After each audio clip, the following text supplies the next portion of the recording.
Welcome to the third episode of the second season of Knights of Everflame.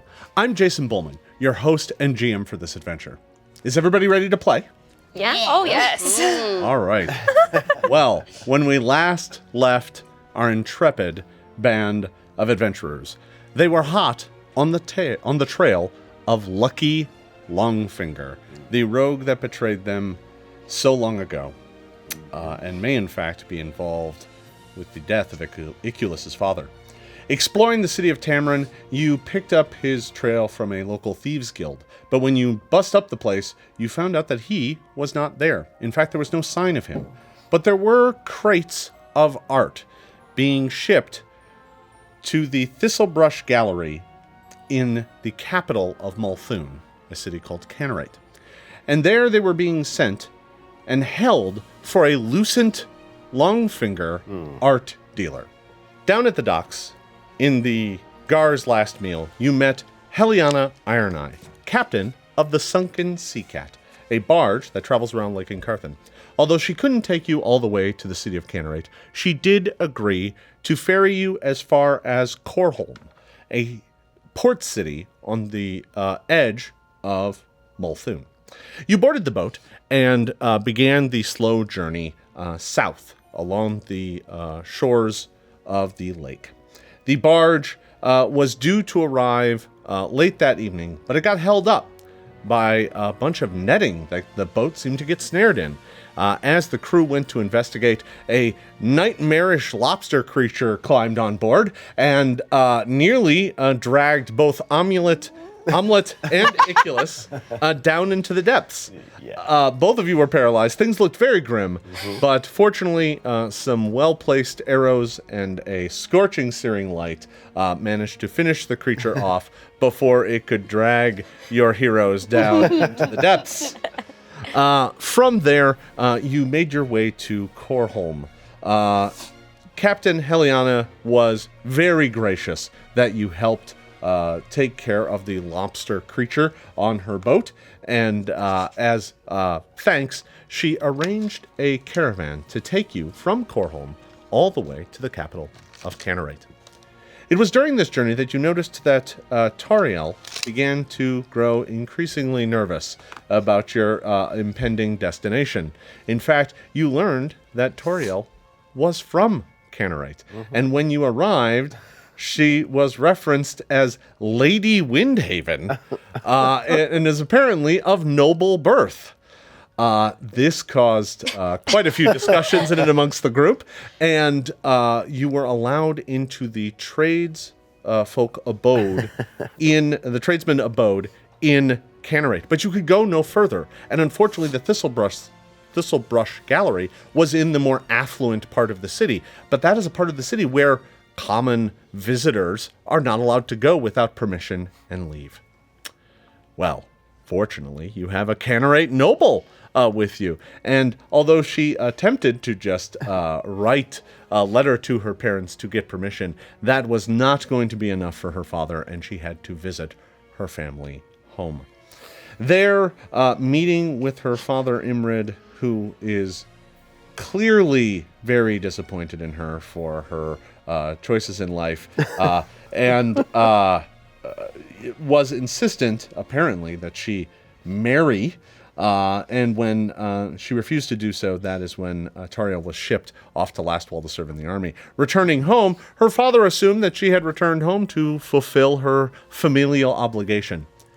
That apparently is not the case. And instead she went out into the garden to speak with her mother, who was far more understanding of her daughter's plight, and wrote a letter right away getting permission for Tariel and the other knights to gain access to the rest of the town. Gathering together, you made your way into the more affluent parts of Canarate. There, you got to spend a night in the Platinum Whisper, a truly luxurious inn where you were all pampered and treated like nobles. And the next morning, you made your way to the Thistlebrush Gallery to learn the location, or hope to learn the location, of one Lucent Longfinger. Arriving with your crate of art in tow that you found in Tamarin, you ventured into the art gallery and treated with Silor Pret, the elven owner of the establishment. He made it clear that he had no idea where Lucent Longfinger was, but he did refer to him as the most esteemed art critic in all of Avestan, and that he was about to put on quite the show. Called the Lastfall Collection. It is a show specifically to showcase art from the end of Lastwall, from artists who may have died before they could even complete their work. This sort of ghoulish display was obviously a affront to many of you, and rightfully so. But he seemed quite thrilled that Canarate would be able to offer up such a unique, one-of-a-kind, once-in-a-lifetime show and auction.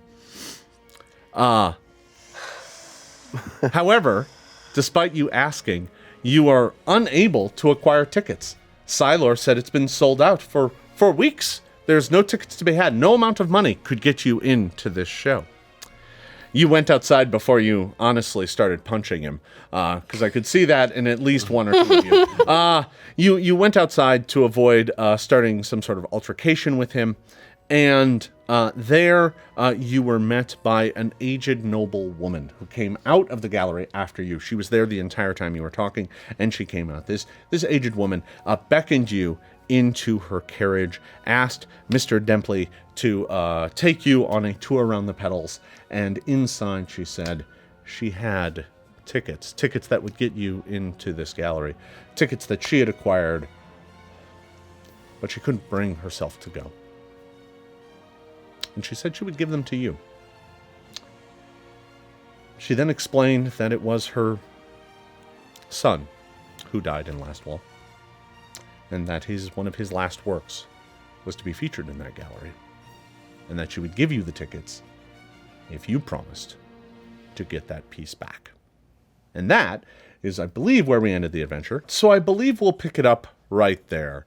You are still in Lady Widland's carriage as it tours around the Promenade of Petals, the fancy boulevard filled with high-end shops that sell all sorts of fancy items, including many shops that sell magic items.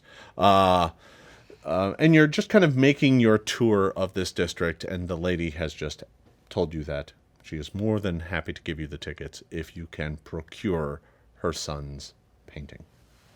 Do you know?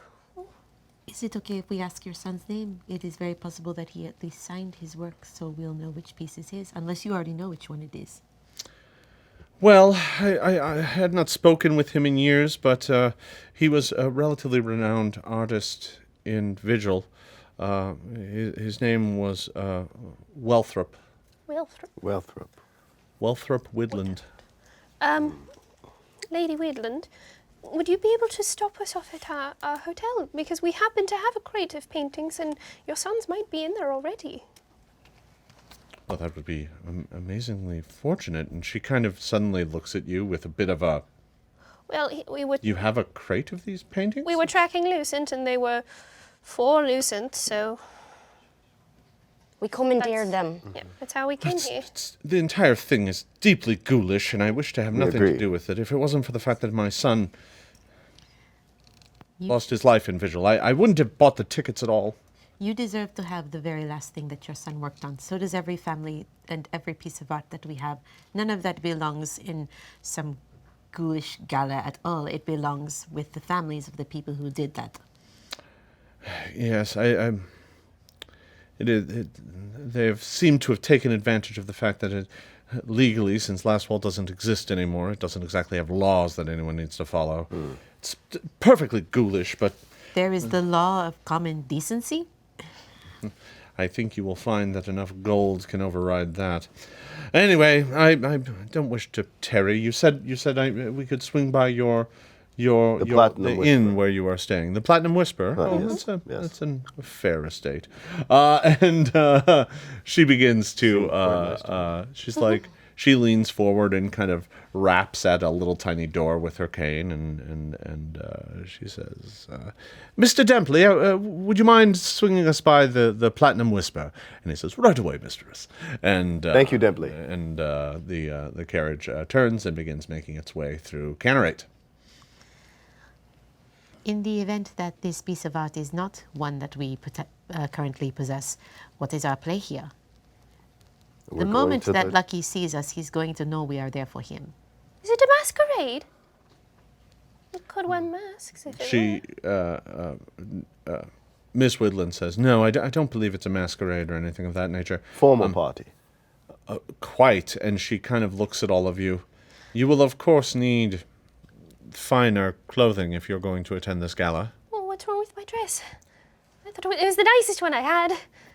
She says, and she kind of smiles very, very politely, and she's just like, "Yes, I quite understand, but a gala requires you must wear the most recent fashions, of course. Otherwise, what will people think?"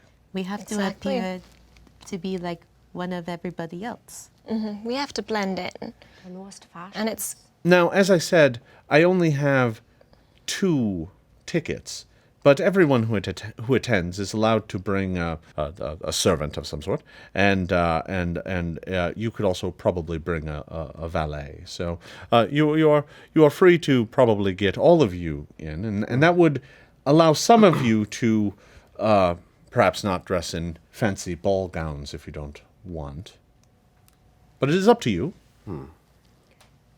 Well, I feel as though you are a pillar of this society, and so it is a very obvious choice for you to be one of the esteemed guests. We are a lot more likely to be able to blend in than you. Everyone recognizes you. I happen to be born and raised in Taldor. I'm very well aware of this class of people. She looks at you, nods. I also have the ability to change appearances. Well, this is true, but it only lasts for an hour, and who knows how long this will take. That might be all we need. I'd like to stay as little as possible. Widlin says, and of course I'll be willing to bankroll any coin you would spend on the auction itself. I just want the piece back. Would you be willing to pay for our costumes? She shrugs. Yes. If that will guarantee that my son's painting will be returned, no price is too much. Perhaps we should go shopping. It sounds like a good idea to me, but maybe we should determine who is going to play what role here. I imagine our 2 nobles. Yeah, I feel like that is the wisest choice. Shall you play my wife? Oh, I can't be your wife. They know who I am. That's true. But you could That would cause quite the scandal, especially considering your situation. Yes, and everyone knows that situation now, don't they? Be there? You definitely should do it. Take all the attention away. And what Cause a better way scandal. to get back at your father than to be like, actually, I found my own husband on the way out there. Move that ring just right over there. It could work. It could work. Oh, this I like. And it could draw some attention. Which would get eyes off of certain people who are good at sneaking about. Do we want to have attention on you? There will be attention on her regardless. Well, of course. I but haven't been here in months. If we're attempting to sneak into this affair, not let... We don't have to Yeah, sneak. Lucent, We have no. tickets. What if he knows? He would probably run. Well, if Lucent sees me, I feel like it would make sense that I would be there. Especially after Lastwall has fallen. Last time I saw him, I was wearing a mask. So he won't be able to recognize Iculus either. If Lucky knew who you were, he never gave any indication of it when you were traveling with him up to Everstand or anything like that. So you're not honestly sure how plugged in he is to the Canarate noble scene. It's clear he only spends a small portion of his time here when he's not off being an ore merchant or a head of a thieves guild And I could also wear a very fine set of glasses maybe. Ooh, or a veil. Or a veil. A new bride. Ooh.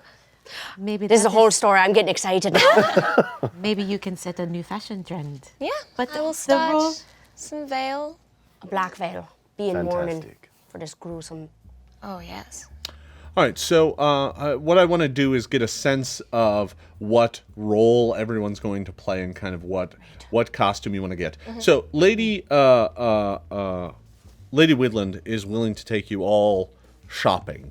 She's not going to go totally overboard and buy everyone gold and diamonds and stuff, but she will get you appropriate costumes or outfits and some jewelry to go with it. You can't go there looking like you don't have some jewelry on you. Of course. I mean, you know, what kind of art gala is this? Yeah, she's willing to take you all shopping, and some of this can be borrowed from her own collection, especially some of the jewelry, because she has plenty. But she's more than happy to buy you all noble outfits. But to do that, I need a sense of what each one of you is doing. Now, I get the sense that Iculus and Tariel, the two of you, are going to be going as A couple. the nobles. Yeah. Now, this does mean you will be leaving the armor behind, I would assume, unless you're going as a, military nobleman. I would think military nobleman.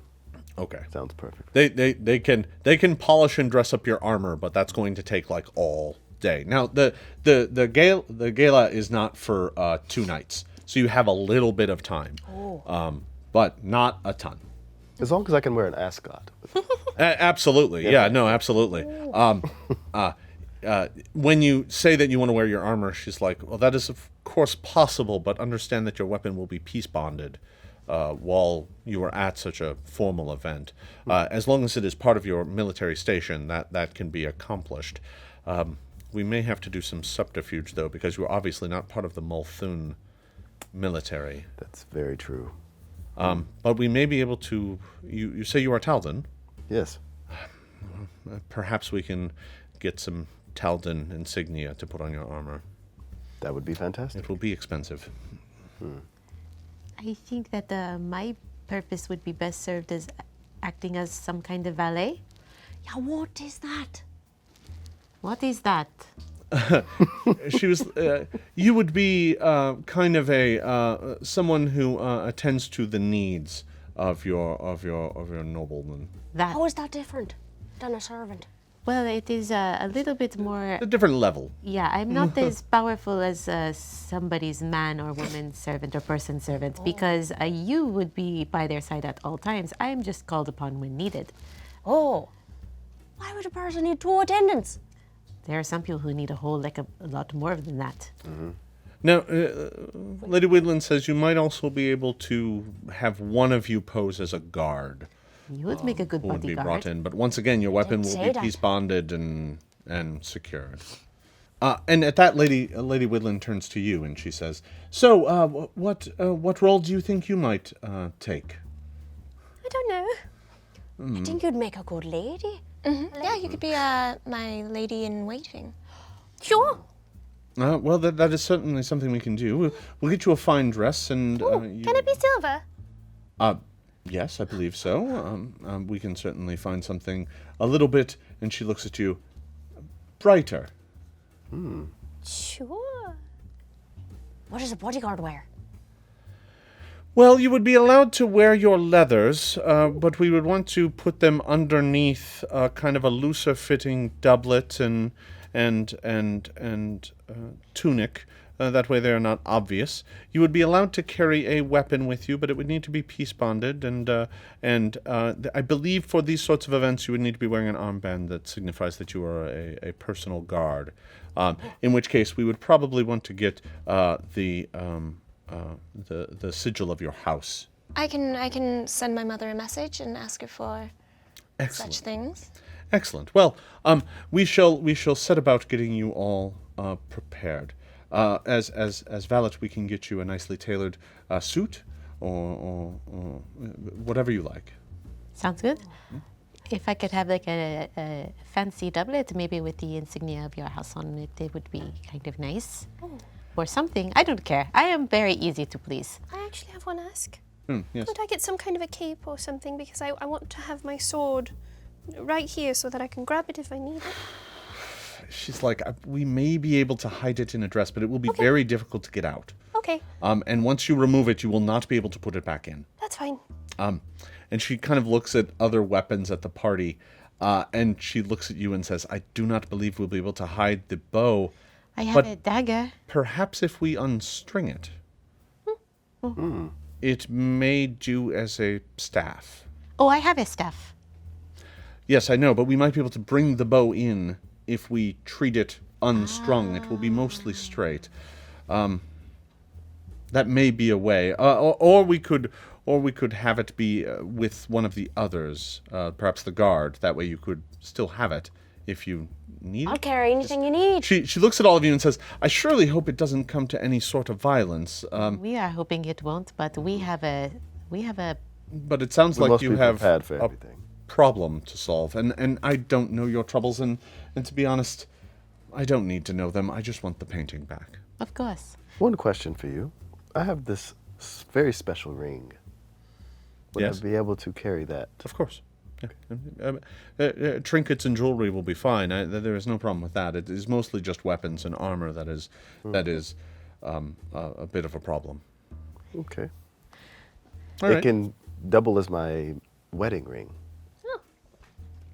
I don't think we're married quite yet. Oh, okay. I don't want to cause that much of a ruckus. Yeah. They're just a side piece. So They call it, right? Arm candy? Arm candy. that's fair. So Delicious. the next day kind of passes by in a bit of a blur.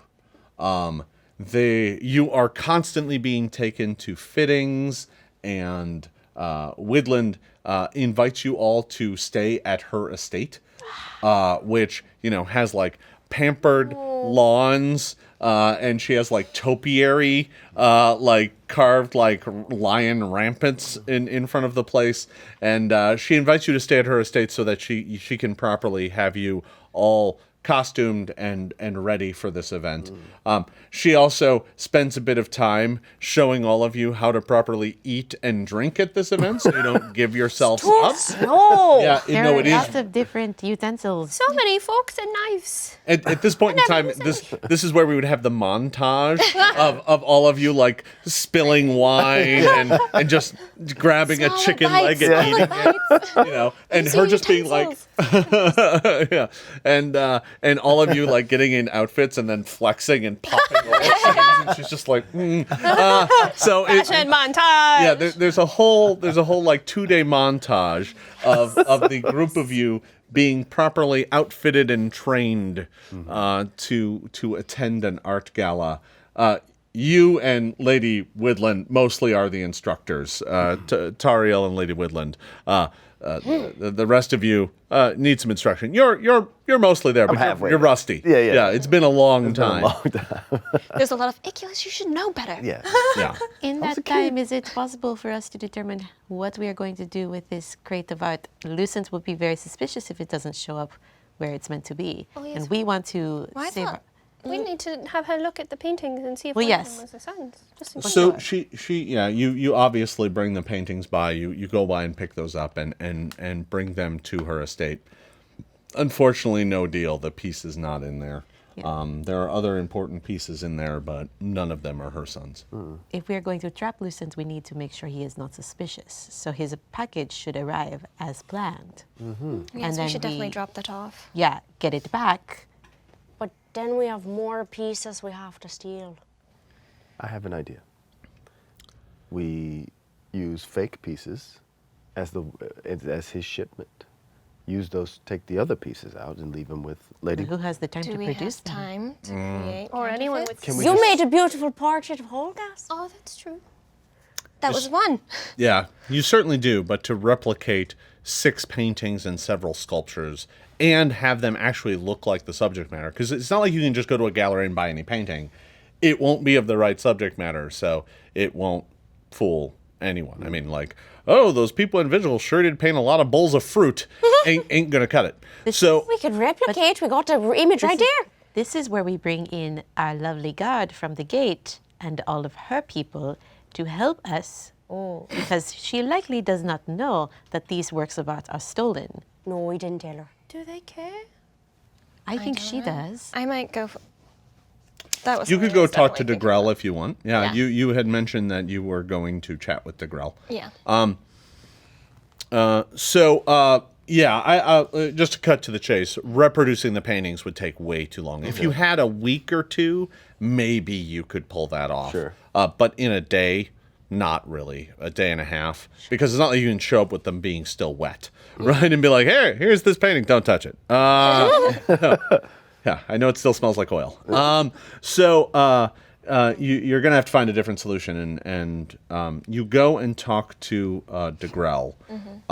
And so you make your way back to the gate to the tradesfolk or tradesman abode, and DeGrell is there, kind of doing her duty, being like, nope, I told you, you need a pass. The answer isn't different today than it was yesterday.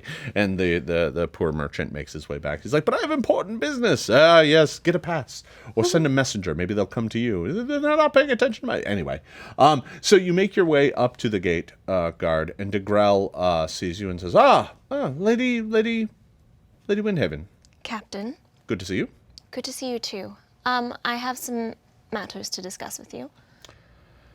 Very well. She kind of looks at the line, and it's like 10 people deep, and she's like, they can wait.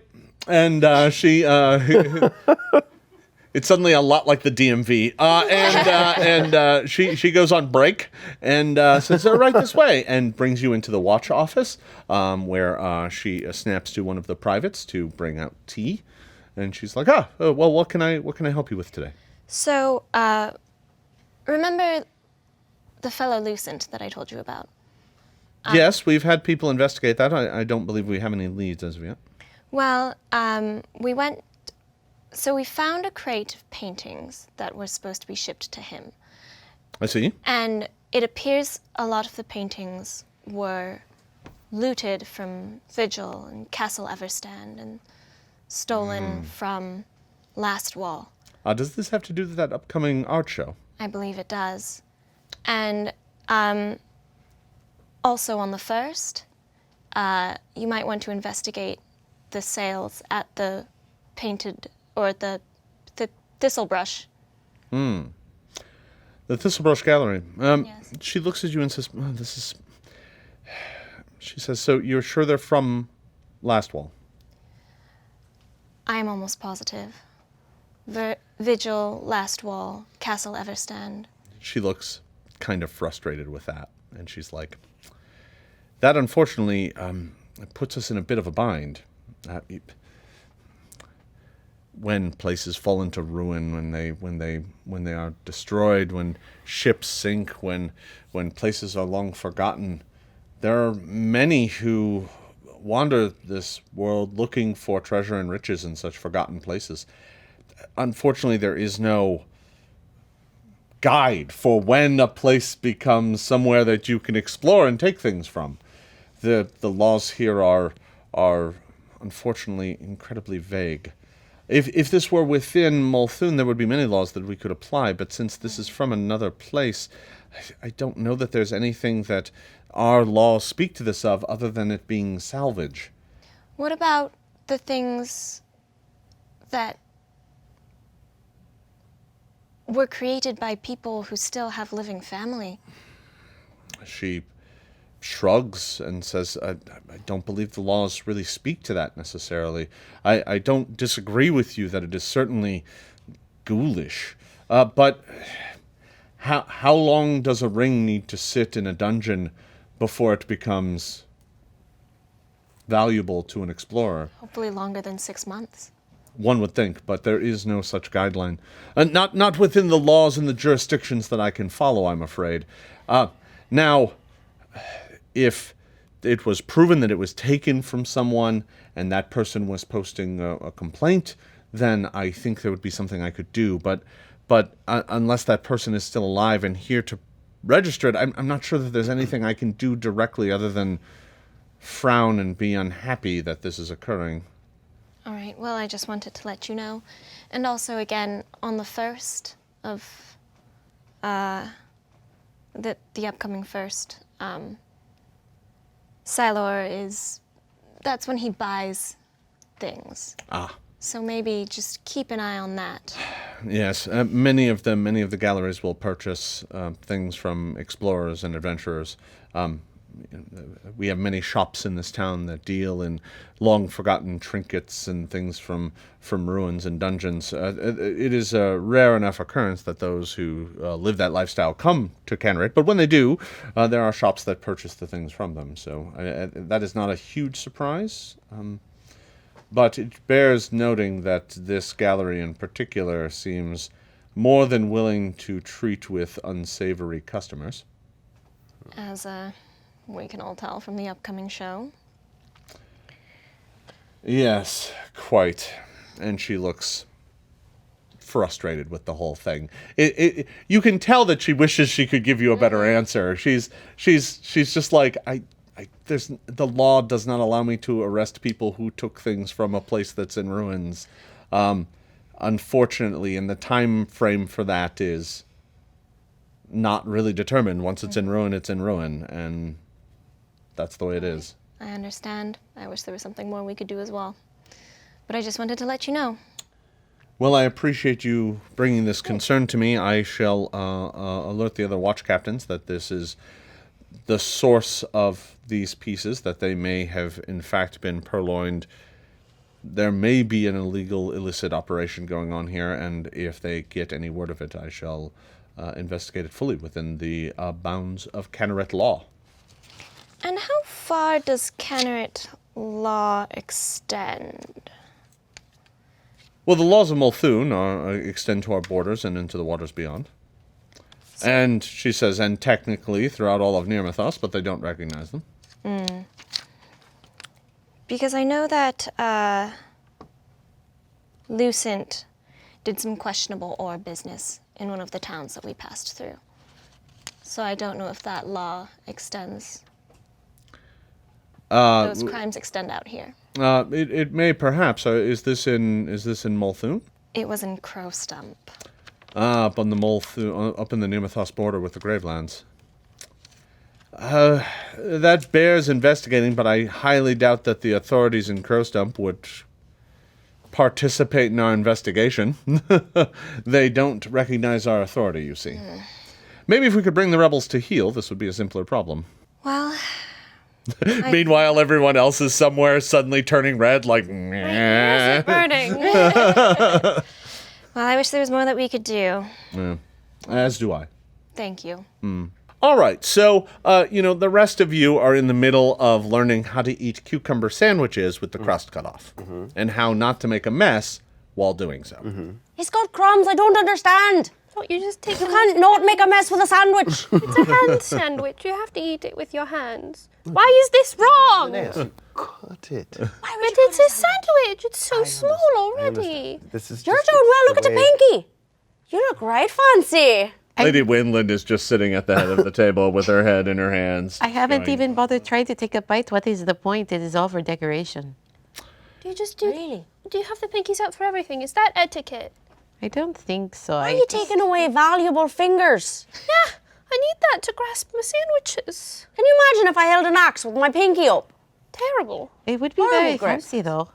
So, at that, Toriel returns, and the sandwich lessons continue. go. There's at least 2 more hours of that, and then it's time to get dressed and get ready for the night's gala. The night is tonight. You have arrived. What did the captain say? Basically, that there are no specific laws against the looting of Castle Everstand and Vigil. And So they cannot help us. no, So far away, I didn't think they would, but Did you mention the families? yes, Nothing.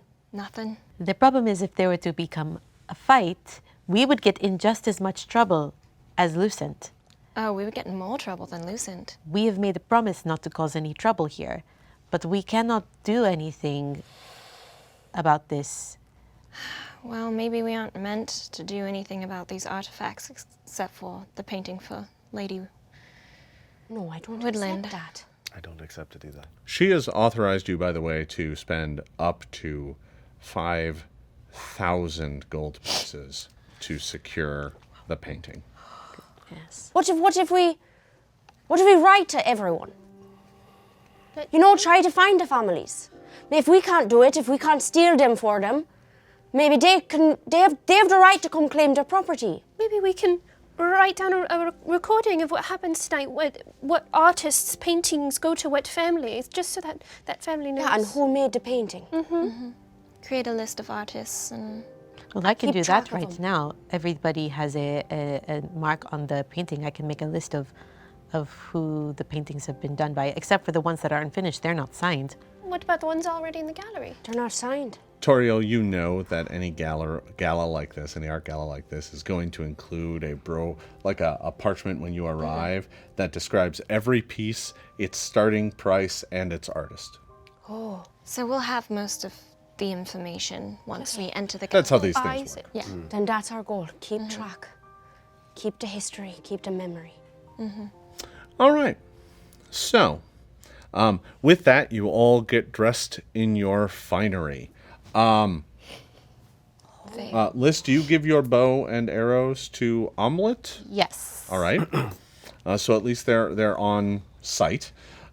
Most of you can wear your armor. They have decked you up in. They have cleaned up your armor as best they can. They had an armor smith come in this morning and bang out all of the dents and nicks in it, polish it to mirror brightness. She has managed to acquire from an antique store a number of Taldan medals that she has affixed to it to claim that you are a Taldan lieutenant who is here visiting the town. What story you make of that is up to you. And for that's what they've got for you. For Omelette, they have gotten you kind of the livery of a guard. Sure. My letters. Actually, no. You're wearing the sigil of Tariel's house because you are her guard. Oh, Yeah. okay. Yeah. Yeah, your mother delivered a sigil this morning with a note that says, try not to besmirch the family name too much. I believe in you. And that was it. Uh-oh. A lot of pressure hanging on my arm. How do you think I feel? I have to come back here at some point. You don't have to. I don't have to. I know my father would be proud. Liz, you have been giving a loose-fitted suit that fits over your armor. You are allowed, of course, to bring your walking stick with you. You would not deny an old man his walking stick. Yeah, yeah. And it is exquisitely carved. So I mean, it looks like a fancy thing anyway. So you're able to bring that along without too much trouble. Tariel, you were of course in a resplendent gown that has been well fitted to you in the Windhaven colors. My mother was kind enough to send some of my jewelry. Yeah, yeah. You look like a princess. Radiant. Pull down my veil. It's a fashion statement, and I love it. Thank you. You look amazing too. And Linnaeus, you've been given a silver gown with kind of darker accents. It's still a little you. Yeah. The lady made sure that the gown still kind of reflected you. But it is you have a kind of a lot of ruff and frill around the edge that kind of twirls about a lot. And there's plenty of spaces for you to hide beetles. Perfect! They're coming with me. Oh, I should have gotten them all top hats. Unfortunately, it's too late to glue little Like a tiny beetle Tom. collar. Yeah. Little jewels. Alas, we will miss out on the formal beetles. Bedazzling beetles. I'm going to pull Elton out and just put him here and say, stay there. And he's just going to act as a beautiful brooch. That is such a lovely brooch. Oh, it bit me. All right. You angered him. You are all loaded up in Woodland's carriage, and she wishes you all the best of luck. I have not been this dressed up since Spring Fling. Spring fling. It is a party that they throw at my home every spring to honor the coming of the seasons, Sounds fun. of the new season. It is I don't remember most of them. Oh, is that a good? Lots of drinking. Oh. Fair. The elves do like to break out the wine. Don't we? You know, I always kind of thought expensive clothes would be heavier. They're quite thin and breezy. This is so light. I feel like I'm wearing a cloud. No, this is just sort of fiddling with the bottom of the hem. This is the first piece of clothing I've ever owned that didn't belong to someone else first. It's very becoming on you. Really? Yes. Never worn this sort of hemline before. It's very It's like a fantastic. shirt dress. It brings out the red in your hair even more. Brings out the muscles in your thighs. What a compliment. So you are all loaded into this carriage, and you're having this conversation as the carriage makes its way up the hill towards the nicest district in all of Canterbury. And you make your way through the gates into what is, amongst the already nobles district, this is the nobles of nobles district. This is a very expensive, very posh place. Every single building is a mansion in its own yard with walls and topiary and rose gardens. And despite the season, everything here is gorgeous and well maintained. There's a fountain that you circle around and make your way up to one of these estates that is lit by two kind of cauldrons with blue flame rising up out of them. And between them is this banner hanging from the front of the estate that says the Lastwall Collection. And at the bottom of it is what looks like an outline of a keep on the top of a hill, but it's been totally destroyed. I hate it. That's Gaudy. really jarring to look at, isn't it? I'm going to rip that sign down. Maybe we can choke Lucent with it. Oh, yes. Wrap Let's up wait his till body. the end of the evening to do that. So you, the carriage pulls up to the front of the estate, and kind of cobbles to a halt. And someone comes and opens up the door, and they put a staircase in front of it so that you can walk right out Yep, I'm first down. onto a velvet carpet that leads up to the front doors of the estate. I am first down, and I help to assist my lady and my lord out of the carriage. All right. Fancy. Who goes next? Don't know. I think probably you. You're the one waiting. Okay. Or maybe does that mean I go next because you're waiting? I don't know. There's someone outside always being waiting. like, I'm coming. I'm coming. All right, so you all march out, and lining the carpet on the way up to the front doors are just like servants, right? You know, they're there with their the towels over their arms, and they all nod as you make your way past. And up at the very front, right in front of the doors, is a immaculately dressed dwarven butler, whose long pleated beard is bound in platinum bands and is looks like it's been manicured and shaped to look like a dagger blade. And as you make your way up, he has a very he's gone totally gray beard, gray hair, pulled back tight into a ponytail in this just crisp suit. The only thing that you can see on him, he has his clan dagger, which has this pale whitish silver stone at his side. And he, as you approach, he kind of nods, and he says, "I'm Mr. Palestone. Tails. I'm Mr. Palestone." Do I know that family? No. Okay. Hello, Mr. Palestone. I would like to welcome both of you to the Lastfall Collection. Might I have the honor of your names and tickets, please? I'll pull out the tickets. Thank you. We and are- he looks at them to ensure that they are legitimate. We are here courtesy of Lady Windland. He looks at the tickets. I see that. Yes, very good. And you are? Lady Tariel Windhaven. Miss Windhaven. And this is... I had heard that you had returned to town. Welcome.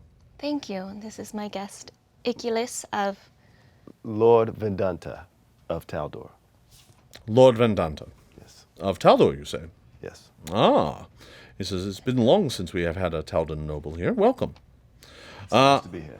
I would like to welcome you both to the Lastfall Collection. All of the pieces you see are, of course, available for sale. It is a silent auction. You may simply register your bid in the book at the front of each piece. You will be assigned this, and he hands you a stylus that has, there's no ink in it or anything, it's just a pen. But at the end of it, there is a fob that has a number, and your number is 14. And he says, with this, you will be able to silent auction on any of the pieces you see here. I invite you to take in all that Lastwall has left to give to the world. Please, enjoy. And he kind of smiles. We shall try. Turns around and opens the door into a brief hall that leads past a few like antechambers where people drop off cloaks and stuff. And beyond that, you are looking into a gigantic ballroom.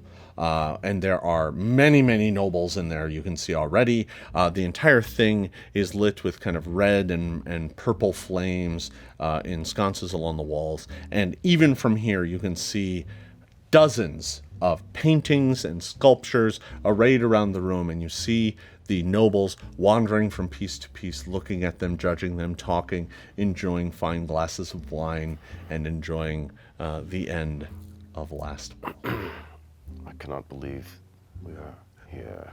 So the two of you are able to go in, and the rest of you are able to follow up. Palestone kind of turns to the rest of you and says, very good, and you are the servant and retinue of the lady and lord? Yes. Guard. Indeed. Guard, very good, and you are? Guard. Your name? That is her name. Oh, yes, Stonebreaker. Stonebreaker, very good. He kind of looks at you with, not a sneer, but he just kind of looks at you as if he's thinking, and then realizes he's never heard of that noble dwarven name before and just ignores you. He turns to you, and you are? Linnaeus, Linnaeus. And Linnaeus, you are? her lady in waiting. You're her lady in waiting. Very well, get on then. Oh, yes. He kind of, tut. Okay, bye. And you are? I am Shorebuckle, the valet. Ah, very good. You will find that the kitchens are on the second floor. The lavatory is also up there as well, should the lady and lord need any assistance. You will be able to fetch them whatever drinks and foods they like. Just make sure you hand this, and he hands you a badge that shows you are a valet and server for the event. If you are required to taste, you may, of course, do so, although I assure you that everything here is above board, of course. But, ladies and lords, you know how they are. And he kind of looks at you congenially, as if treating with a fellow servant. And he's like, very well, welcome. And he kind of lets the three of you in without much aplomb. That was weird. Yeah, grand entrance. Yeah. As you make your way in, there is a servant there who stops you as you approach and kind of holds his hands. And he's just looking at the two of you, and he says, am I making an announcement? Oh, yes. Maybe We'll discuss yes. that. I think yes. So you're at the door. He basically what he's asking is whether or not he's going to turn and announce to the room that you have arrived. Oh. I think we should. Oh, okay. And it is, Put my arm through your arm. and he looks at you, Lady Windhaven, and he recognizes you, and he says, "And you are Lord Vedanta of Taldor. Lord Vendanta of Taldor." And he turns around and he says, "May I present to the associated guests, Lady Windhaven and Lord Vendanta of Taldor."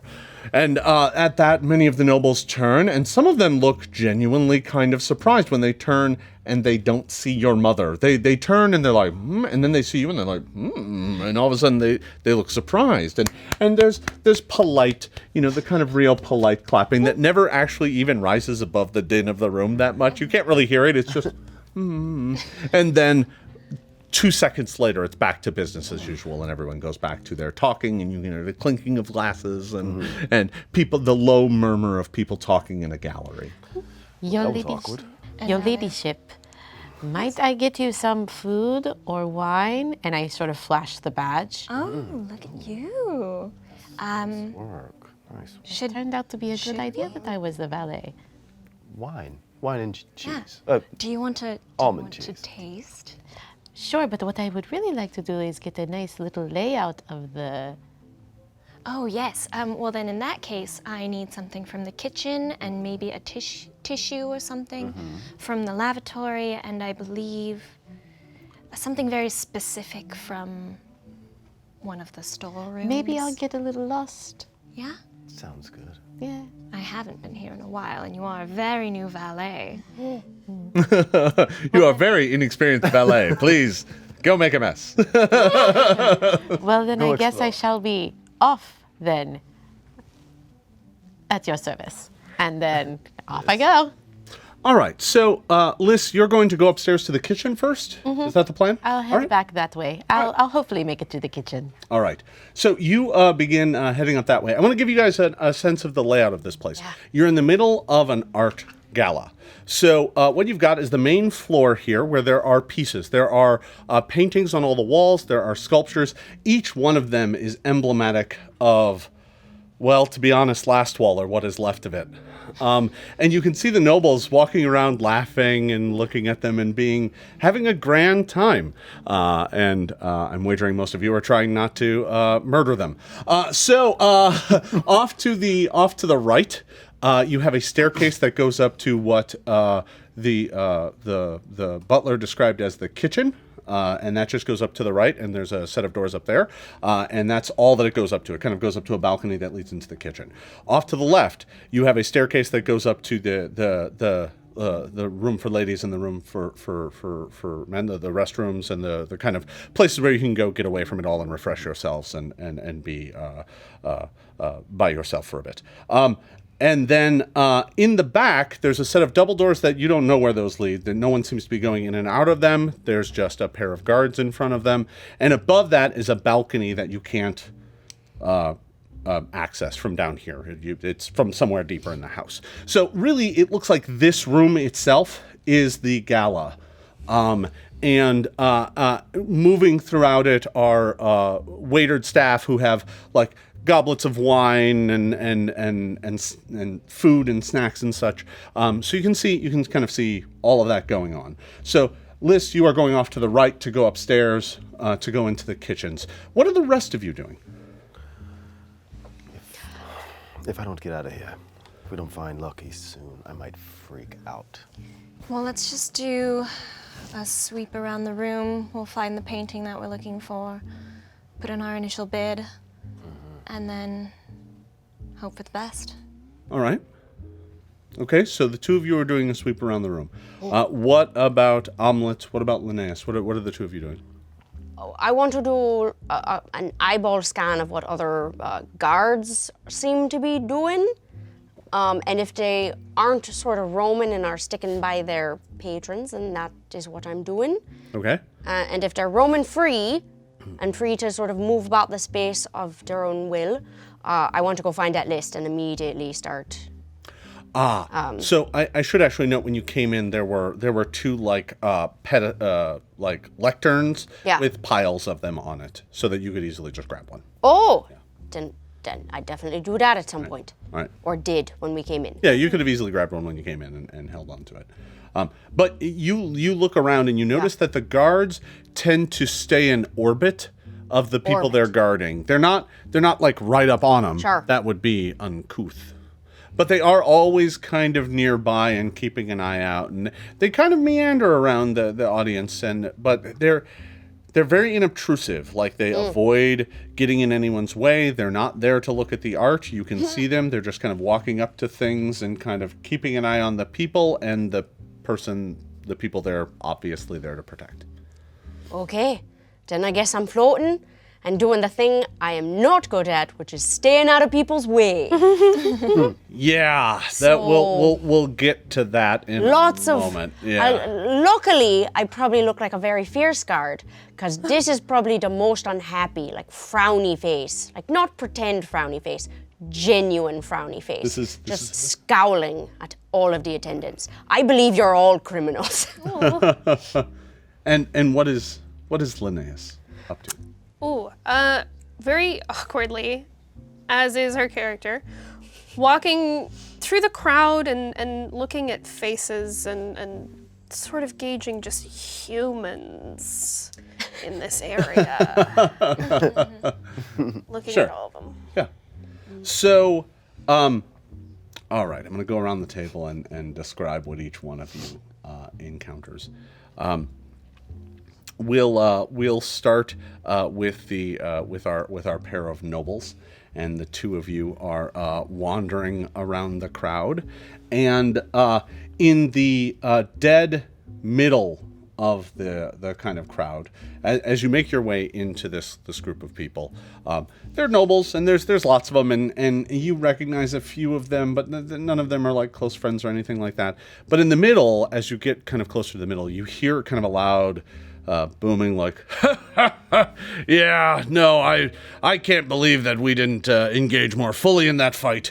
We sent a lot of soldiers there, but it just wasn't enough. But fortunately, some of the best came back. And as you draw closer, you've never met him before Windhaven, but you recognize the General Lord Leo Carcinus. He is an incredibly powerful man in Multhune. What was his last name again? Leo Carcinus. He is actually the ruler of Corholm, the city that you passed through briefly. But he is apparently here in Multhune, or in Canterate right at the moment. And he is kind of holding court in the center of the chamber, talking to folk about their most recent military conquest. And he's like, but this man right here, this man ranged up to Nirmathus. He smashed through their fortress and their barricades and sent those little skirmishers running. This man right here. And he slaps his hand on the back of Virtok Hetun, your fiancé. Oh, I knew it. I knew it. Good thing you got the veil. I'm gonna pull the veil farther down over my face. And you can tell that Virdak is scanning the crowd because you were announced when you walked in the room. We made a mistake. What is it? We made a big mistake. What is it? That's the man my father wants me to marry. Who? The one that just got smacked on the back. So you look at him, and The this mountain of a man. this guy is a slab of human meat. He is gigantic. He is broad-shouldered. He has a chiseled chin. He's got like one of those stylish scars. One of the ones that's like it somehow makes him more attractive. Right through the eyebrow. Yeah. And tousled brown hair, and he's just got a big smile, and he's like, "We sure did send those skirmishers running." Oh, no. That man. I mean, he's a pretty handsome man, I will say. He's as boring as a stack of rocks. And all of a sudden, you can see him at this point in time, he's like describing something, but the audio, you're far enough away that you can't hear him. But he's like, it looks like he's describing a military formation, and he's like, and the general's like, yeah, and the crowd is just kind of wrapped in attention around them. I have an idea. I'm scared. What is it? Why don't we? He knows you're here. Why don't we leave? No. Hide? Oh, okay. Well, what's your idea? Perhaps he might be able to lead us to what we're looking for. We be The friends. painting? Lucky. Oh, I don't know if he knows anything. He doesn't know anything about art. Have you seen Do him? you really think Lucky knows anything about art? He's knows currently enough. in the background. He's currently showing how he was stabbing people and like, but still somehow looking handsome as his hair tussles back and forth. He will do anything for you, I bet. I know it's a lot to ask. I would not ask if we did. I guess I still just don't understand what he might know. Okay. He's just come back from a battle, obviously. Well, So while the two of you are discussing that, Omelette, you're kind of Yeah. wandering in orbit. You're not privy to their conversation necessarily because you're kind of right nearby. No, but I'm watching the thing and I'm like, holding the sword wrong. Yeah, he does like literally have one of those like turn like, sideways, yeah. like That's not how you hold a rapier. and Ignore that conversation. yeah, and can you give me an acrobatics check? I super can. This is to kind of tell me how well you're navigating the crowd. 30. Like a dancer, you're kind of gliding between nobles as they are kind of moving about, and you just manage to avoid being run over by this woman who's in an incredibly ostentatious gown. It is red, like the color of the flag of Multhune. It is bedecked with rubies, and she is talking to some fop who's next to her, and she's like, "Now, I told you, we are going to bid on at least 4 of these, and I don't care how much it costs." And she's got a big goblet of wine that she drains a good half of, and he's like, "Yes, dear, of course." And she nearly runs you right over, and she pretends like you're not even there. Then I'm not. She's going to fall. Yeah, Whoops. you kind of step out of the way, and as you do so, you're right next to one of the other guards who's kind of orbiting around, and kind of. Is it that one's guard? No. Not a lady in He's- red. He's with someone else, and he doesn't. His sigil is like a stag, and he looks to you and he's like, "Watch out for that one. Lady Tarana's sure to get deep in her cups tonight." Why are they always like this? He kind of shrugs. Well, they're not all drunk yet, so I mean, it's going well so far. We've only been here like 20 minutes. He goes, "Listen, I give you. You're obviously new here. I haven't seen you around." And he No, I'm a new hire. he leans in. He's like, "Whatever you do, don't hit them in the face. If it ends up coming to that. Sometimes they get rowdy, but don't hit them in the face. It'll go badly for you if you do." So anything but the face is fair game. Well, I mean, don't hurt them. He kind of looks at you. I got to ask a question. He's looking at the axe and he's like, "Well, no. I mean, if you have to punch them, don't punch them." No, but like the wobbly ones. You ever just try to trip them? Gotta ask. The urge is like really strong. It took every ounce of my being to sort. Honestly, I just sort of thought she was gonna take me down with her. I didn't. Oh. He kind of shrugs. He's like, "Yeah, they've been known to fall later on in the night." Give a wink. He kind of gives you a wink and moves on. Been a pleasure conversating with you. Nods. That's a word I learned. He nods and heads off with his noble, who is no one you recognize. Oh, yeah. Bye. Swirling around, Linnaeus, you're making your way through the crowd of folks and kind of casting about, and you see a halfling, and at first you're like, "Huh," but it ends up being someone else.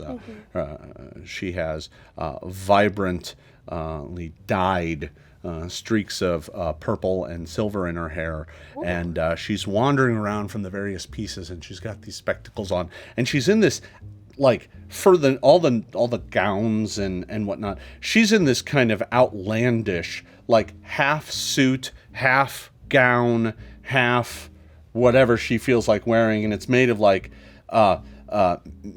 not, I wouldn't say they're mismatched, but it's clearly all very nicely tailored together. But they are like different pieces of fabric and different colors that are all pulled together. And she's just kind of walking around from pieces, rubbing her hands together, and she'll look at a piece and stare at it for a bit, and then she'll move her hands a bit and open up a book, and this like illusion of the building will appear, and she'll kind of take it and pull apart the pieces, and she's like holding out pieces of architecture, and she's just kind of moving them around and then setting them down in her book, and as she closes it, it fades into an ink drawing. And she's just like, nah. And you just spot her as she's going around doing this. Hello. And she's moved on to this other piece, which is this sculpture of a castle, and she's in the process of kind of pulling out some of the buttressing and looking at it, and she's like, yes, can I help you? Oh, well, I just wanted to say I love your outfit. It's very cool. What are you doing? Oh, I'm just studying the architecture. We won't see its like again, of course, so I have to learn as much about it as I can right now. What is this castle? This, I think this is, and she kind of looks around, Everstand. That's what this is. And she's pulling apart some of the buttressing and looking at it, and she's just like, yes, we won't see its like again. So I have to learn all that I can about it now. It's my trade, so, and she kind of looks over her shoulder at you, and she's like, yes. It's fascinating. How are you able to do this? How am I able to do what? To pull the image out of the painting. Well, and she turns and has a slightly irritated look on her face, and she's just like, well, I am Zoria Spernif, and I am an architect, and this is what I do. So I pull forth illusions so that I might study them later. It's amazing. Can you pull the whole building or just what's in the image? Well, it depends how much time I want to spend, to be honest. I don't care about doors or, oh, look, a window, unless it's truly unique or interesting, you see. So instead, I'm interested in capturing the essence of the piece so that I might recreate it for my clients. Oh, you have a class? No, my clients. Clients. Those who wish buildings of unique and spectacular grandeur. For living in? Of course. Why would you want to live in a boring space? Why would you want to live in Castle Everstand? Well, no one would. I can't imagine why they would. Look at it. It's dreadful. It's brutal. It's functional. Yes, but I could grab pieces of it. You see, the buttressing is so solid, it is so magnificent that I could take it and use it to hold aloft a tower or spire that was not even connected to it. It's looking as if it were a solid, reinforced piece, but the tower above could float. Yes. Yes. Yes. You see the dichotomy in the brutal heaviness, but then the light lift of the tower. It is that difference. It is that split. And she looks at you very fiercely. That split between the heaviness and the light, between the shadow and the sun. Those interplays. Those are what fascinate me. And she turns back to her work. Okay. Thank you for your time. She goes... and immediately goes back to pulling out pieces. Give me a perception check. Okay.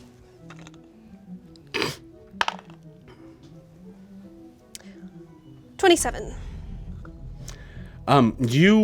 As you turn away from her and move away, your eye scans through the crowd, and just in one of those moments where like people are moving back and forth, and you end up with like the vision through a crowd, on the other side of the room, you see a very pale looking nobleman who is staring right at you. And you just, for a moment, you lock eyes. But it's just a half second before you kind of turn, because people are going all over the place in this place. Can I go over to where I saw him? You can, yeah, you can make your way over there. Is he there? You go over there and you kind of cast about. And you didn't even really get a good impression of what he looked like. He was just kind of a pale-looking, noble man. He had kind of tousled gray and silver hair. He was wearing kind of a blue and purple doublet with kind of lacy frill around the collar and the sleeves, and he had a glass of wine in his hand. But Like that's as much detail as you can pick out of him. But you go over there and you're kind of looking around and you don't see anybody who matches that description. This is weird. Liz, you arrive up in the kitchen, and it is a hustle and bustle. It is a mix up here of halflings and humans, preparing all the food and getting all the trays ready. And as you come in, you nearly get run over by a human who's walking out with a tray, and he's like, "Oh, sorry," and he just kind of makes his way past. And as you make your way in, you notice there is a short line and kind of waiting area for other valets who are up there getting food and stuff. That way they're kind of out of the way, and they can make their way up to a counter where they can put in requests and get things. Beyond this particular area, do I see, what else can I see in this corridor? Well, so you're not in a corridor, you're actually in, well, there was a brief corridor, but in there wasn't much of anything. There was a door that was locked or closed, and you don't know where that went. But after this corridor, you're in the kitchen. Okay. So you're in a functioning kitchen in a manor house. So there are a row of hearths along one wall where things are being baked or cooked. There are tables throughout. There are herbs hanging from the ceiling. There's a larder off to one side, and there's a lot of folks back here cooking up meals or preparing more trays of sandwiches. Off to one side, there's someone coming up from the cellar with another crate of wine, and all of the wine is being prepared in goblets for everyone to have. So that's what you see. Okay. You said there was a line for the valets that they're standing in? Yeah. I think I'm going to go join that line. All right. Very quickly. Who is standing? There's only two other people in line.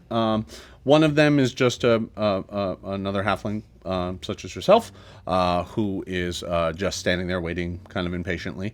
And then at the head of the line, there is a young man, perhaps 20, who is kind of got cut cheeks and sharp cheekbones and a hawkish nose, and he's wearing like red. He's wearing like a red doublet and red trousers, and he's like, "Lady Tarana needs more wine, please. If I don't get it to her quickly, she's going to be irate." And someone is assembling glasses of wine. He's like, "Give me the whole bottle," and the whole bottle is put on the tray. And he's like, "All right, and if I could, please, I will take 2 of the sandwiches with not with the cucumber, and please with extra pepper." And they're just being prepared, and he's being precocious. And the other halfling in front kind of turns and looks at you and is like, It's quite the to-do, is it not? Yeah, there's a third one this week. Oh, I'm so tired. This is your third party this week. Well, nobles. Well, my nobles are a little bit more inside people. They don't like to go to so many parties. Lucky you. I don't know if lucky is the word I would use for anything that has to do with me, but it is so interesting to me, this particular art gathering. What do you make of it? He shrugs. I don't even know what's it about. I haven't paid attention. I'm sorry. I've been running up back and forth here, fetching. Apparently, they are selling more sandwiches. Selling pieces that have been absconded from Lastwall. He's like, nobles. Can you believe how much money they spend on this stuff? It is almost obscene. Yes. The amount of gold they could spend here in one night could feed me and my family for an entire year. Probably more than that for mine. He kind of shrugs, and at that, the human up at the front finally has everything on his tray that he needs. He picks it up and is like, "All right, now I'm going to be back in just half an hour, and I'll need another bottle of wine." And he makes his way downstairs. At that, the halfling in front of you makes his way up to the front, places a very simple order that's filled in kind of just a moment, and he gets the tray and looks to you and he says, "Well, good luck," and makes his way downstairs. Very interesting. You get to the front, and there's one of the cooks is like, all right, what can I get you? A platter of your best charcuterie and 2 glasses of wine, and perhaps directions to the lavatory. My lady is in need of some tissue. You'll find those on the other side. While you are preparing that, I will run to the lavatory then and grab those. Do you, by any chance, happen to know where I have a couple of pieces that my lady and my lord have brought with them that they would like to be stored in a specific place. We had a conversation downstairs, and they seemed to imply that there might be some place up here that is better suited for that kind of storage. It occurs to me we did kind of skip past that. What did you do with those pieces? Did you just bring them along, or did you have them delivered? We had them delivered. You had them delivered? Yeah. Okay. We had them delivered here, but we are not entirely sure where they would have ended up. We want to make sure that they've been properly... If you had them delivered here, that probably happened earlier today, and you saw them on the walls. They were put up. They were added to the collection. We just kind of skipped right past that. He explains that. Did you say you had more pieces, or was that? Yes, we had a couple of extras that we wanted that are particularly special that we wanted to make sure had the right kind of The handling. cook says you would want to speak with the head butler. He would be able to know what to do, and the cook looks kind of confused. He's like, I don't know what to do with them. That is okay. I was only asking you because they only let me go so many places. He's like, all right. So you head back out to go over to the other side, and when you get out to the top, you look down over the crowd. What do I see? I have very keen eyes. I would like to ascertain who exactly has arrived at this party. You see a tall, imposing man dressed all in white. He has gloves on his hands and is refusing to touch anything here because that would violate the oaths of his faith. And on his arm is a woman you haven't seen in years.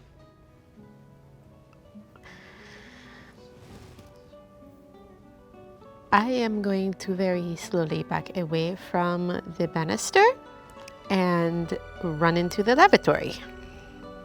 All right, so to get to that, there is a balcony that runs along the back of the room, so you can kind of go from the kitchens over to the restrooms and hide in there. I will. Without going down onto the floor. Yep, I'm going to do that. And I am going to shut myself into a stall or whatever, however that is set up, and I am going to have an entire panic attack right there in the bathroom. All right. Back down on the floor, the two of you are holding a little bit further away from General Lord Leo Carcinus and Captain Verdak Hatun as they are holding court, as it were, in the middle of this gallery. As of yet, none of you have found the piece you're actually looking for. I'm gonna keep looking for that piece and avoid eye contact at all costs. Okay, so you're just dodging. You're Yeah. Nope. Oh, no. You're Nope, noping nope. right out of this. Oh, I'm noping the heck out of there. Okay. Would it be on the pamphlet? You look down the list, and yeah, it's on there. It says it's listed as a watercolor still life by Wellthrop. Check the name. Wellthrop Woodland. Final piece, it says. The expected starting price is only 100 gold. Oh. Minded we can auction for it. Yeah, well, the starting price is only 100 gold. How much do we want to put down? Starting price. All right. Yeah. Have there been any other bids on that piece? The two of you have not actually found the painting yet, so if you want, you can take a look around for it. Can I get both of you to give me a perception check, please? Yes. 25? 25. Hey! Hey, all right. Well, you're both kind of wandering about, and you look about the place, and you nearly run into this very loud noblewoman who is currently berating her valet for taking so long on the wine, who is dressed all in red. You actually know who she is. It's hard not to know Lady Tarana. She is an incredibly annoying, very entitled, very loud, very ostentatious woman. And she is strolling around here like she owns the place.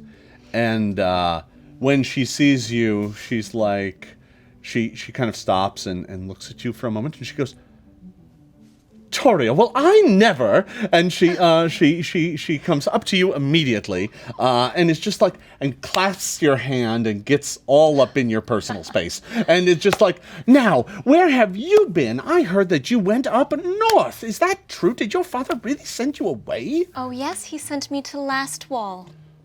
Oh, and she looks around and she reaches back and she's doing one of these, and the valet produces the goblet of wine, and she's like, and she's like, now you will have to tell me all about it. And she basically steals you. Like she locks arms with you and starts walking around the place with you. I'm gonna look at Iculus and I'm just gonna motion to like go look for the painting, like just turn around really quickly. And she's just like, now you will have to tell me all about that ghastly experience. Now, are any of these pieces yours? And she's just totally oblivious. And yeah, now, of course, you didn't perish, so I would assume none of them are yours. But did you know any of the artists? Oh, no, not personally. Oh, that's too bad. I would have loved an anecdote. I would have bought that piece right away. And as she walks up to one, she's like, oh, I like that one. And she writes down like a 4-digit number. And it's like, oh, yes, maybe. She adds a 0. All right. Now. Every time, because I assume we're just walking in circles. Yeah. If I spot the watercolor, I'm going to distract her. Yeah. So you're walking in circles, kind of. She's kind of taking you on a meandering path, but it doesn't take long for you to realize that you're currently on a collision course with the General Lord and your fiance. Over here, Iculus. Nightmare. Well, This is fine. the worst party this I've ever is been all to. fine. Iculus, you wander about and you find the painting. Fantastic.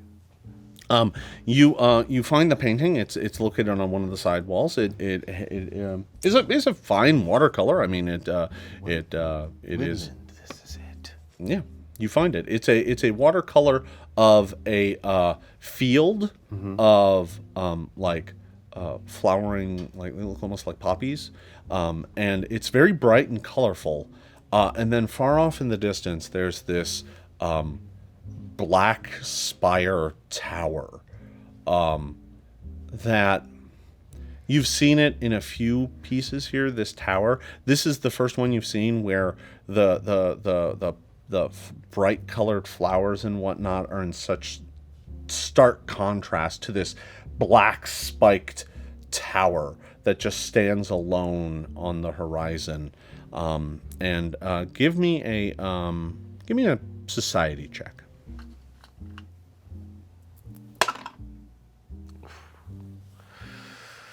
$14. You're not quite sure what this is supposed to represent. That reminds me, though. But there is a to title. be missing something at the table, GM. Oh, yeah. Well, you know what? Since I have been so forgetful here, I will hand out your hero points now. oh, And you know what? We're going to go ahead and give everyone an extra one. Primarily because I forgot. Oh, golly. And second, for all of the drama I've put you in. All right, so... don't say soap opera, straight up. It really is. that. Where's my evil twin? I know. With the goatee Who's coming back from the dead?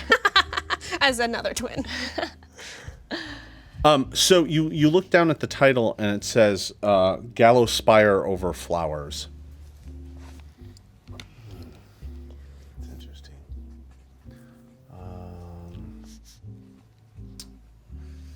You look down and, it's not the most masterful piece here, but it is very striking. And the bid started out at 100, but it's currently at 750. Well, we don't have much of a choice. I put a bid down for 800. Okay. All right. You put down your number, and it's at 800. 14. All right. Omelet. Yeah. You noticed that your nobles split and went in different directions. Yeah. Once I got told that you're allowed to be less polite when everyone's a little more drunk, I have broken off from the pack, and you seem to be entertained, and you went off to find a specific painting.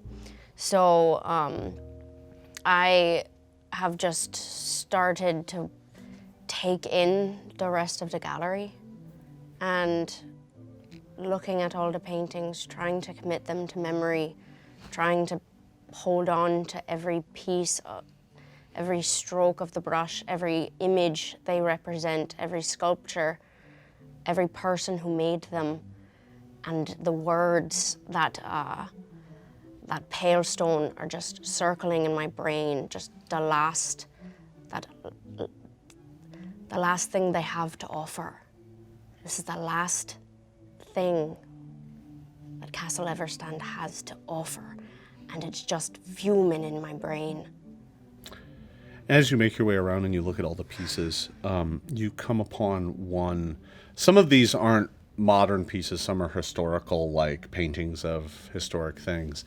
And you come upon one painting in particular that's very impressionistic, and its title is The Final Battle, and it is looks like a battle scene, and there's all these warriors, and you can't really make out a lot about them individually, except for the fact that they look like soldiers and warriors, and they're all like surrounding and charging in at this towering black figure that has this horrific horned helm on, and it's all gaunt and tall, and it out from its hands are these green arcs of electricity that are striking warriors and soldiers, and it's kind of arched up in the middle of the piece, and all these soldiers are charging around it, and it's literally like a wall of these shining soldiers charging in. And the thing that really catches your eye is that it's clear. They're very impressionistic, right? They're not. It's not like detailed painting, but from their height and from like the fact that it's clear that some of them have beards, it's like there are clearly human soldiers, but there's a lot of dwarven soldiers there as well. Yeah. And your eye just gets caught on them charging at this towering menace. This defining moment in Lastwall. You don't even need to make a check. You know what this painting is representing. It's representing the final battle that imprisoned the Whispering Tyrant 1,000 years ago. There's something about it that now feels so lost. They're just, he's free now. That thought creeps into my head, and defiantly, I just sort of whisper to myself, no. That is what we'll always have to offer. Strength and hope. I instinctually just look down at the book. How much is being bid on it? It's currently at 450. It's not enough.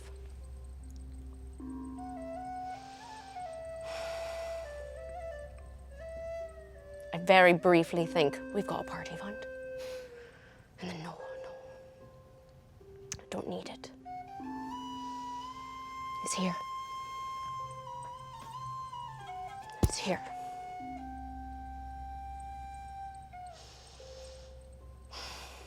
Right. I know you're somewhere there. You did good. And so will we. And excuse myself from the painting and go to find my lady. Linnaeus, you're wandering around the party, having left Zoria, and you just spent a deal of time kind of casting about, trying to find this nobleman who you locked eyes with, and you haven't found really kind of any sign of him. Going to ask around and see if anyone near me has maybe seen him. All right, so you kind of ask about, and the nobleman that you, the noble folk that you speak to, the noblewomen, they all kind of, they just kind of look at you like, what? You know, and it's not that they tell you, no, I haven't seen anyone like that. They just seem perplexed that someone is wandering around the party asking if they've seen someone. You know, they don't seem to have any answers. Nobody identifies him. In fact, the people who were right around that area are like, who? Weird. I don't like that. I'd like to go find one of my friends. Okay. You begin to kind of cast about and are looking for your other compatriots. You see Tariel in the arm of this very brightly dressed woman who is tossing back her wine, and you notice she just spilt some on the guy next to him. and she's like, oh, sorry. And she just kind of continues on, and she's holding Tariel's hand and is just like, so, as I was saying, you know, and she asked you for the story of Lastwall, but hasn't really let you get a word in edgewise. She's like, now you will have to tell me all about it. Was it truly ghastly? Did you have to camp outside? Ooh. Yes. I slept on the ground. Oh, whoa. And she looks at her wine glass, it's empty, and she's like, and Do I see that she's on a collision course with her? yes, she's currently being dragged straight towards, and as a matter of fact, even as they get closer, she's like, oh, it's Leo Carcinus, oh, my good man. Oh, you do know the General Lord, of course. Oh, of course I do. I'm gonna get in there. Okay, you come up. My lady, I do apologize for interrupting. There is a matter I need to speak to you about. It's very urgent. Oh dear. Might I If steal you her? don't mind. And the Tarana is like, and she kind of just drops your hand. Very well. Well, if it's important, and she kind of looks at you with a I will scolding. find you and I'll tell you all of my Lastwall stories. Well, very well. And she gets her goblet of wine, and then just like on a heel turns, Leo Carcinus, and she makes her way up to the general, and he's like, oh, Lady Tarana. We're going to the far side. And as she's walking so much. away, Yes, of course. you can hear Tarana say, Captain Hatun, you'll have no idea who I just ran into. Run, we're moving to the far side of the room. All right. So you are bolting to the far side of the room. Liz, you are in the kind of powder room upstairs. I kind of shake my hands out, flex my fingers a little bit, and You hear from outside in the powder room itself. You hear a voice. She's humming to herself. It's a little lilting tune. You've heard it before. It was quite some time ago, before everything happened in Druma. She always would sing to herself, especially when she thought she was alone. I hear her just outside of where I'm locked in. Mm-hmm. Oh no. I crack the door open just a little bit to catch a quick peek. As you did many times before. Stealing glances, that is. And you see Lady Marjorie. She's at one of the mirrors, powdering her nose.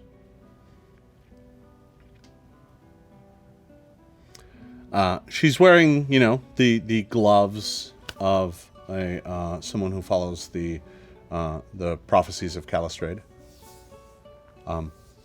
Just so that the rest of you have a little bit of context. In Druma, that is a nation to the east, there is a philosophy there called the prophecies of Calistrade that a lot of people follow, and it is all about bodily purity and following very strict tenets of diet and whatnot. But it also, the faith has a lot to do with money and wealth, and that is part of it. And being pure will lead you to that level of prosperity. As a result, all of their followers wear gloves, and they don't allow others to touch them.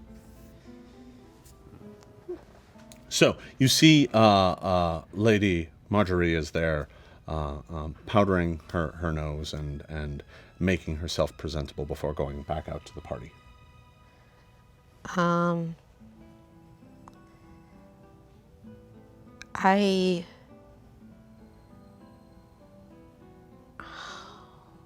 Lisan thinks for a moment to themselves that it is probably not a good idea to risk contact with Marjorie again. But at the same time, it is better that she knows that I'm here now so that she is not caught by surprise if she sees me later on the floor. So I very slowly push the door open the rest of the way. It takes a moment. Marjorie is focusing on herself and kind of leaning forward. And before she notices the door open in the reflection, and she tilts her head slightly to the side, spins around, and has just a look of shock on her face. How could this be? Apparently it is a small world. I did not mean to startle you. I just came in here to catch my breath, and I am very sorry to disturb you. I will go. She rushes over to you, but she does not touch you. She stops a foot away, and she looks down at you, and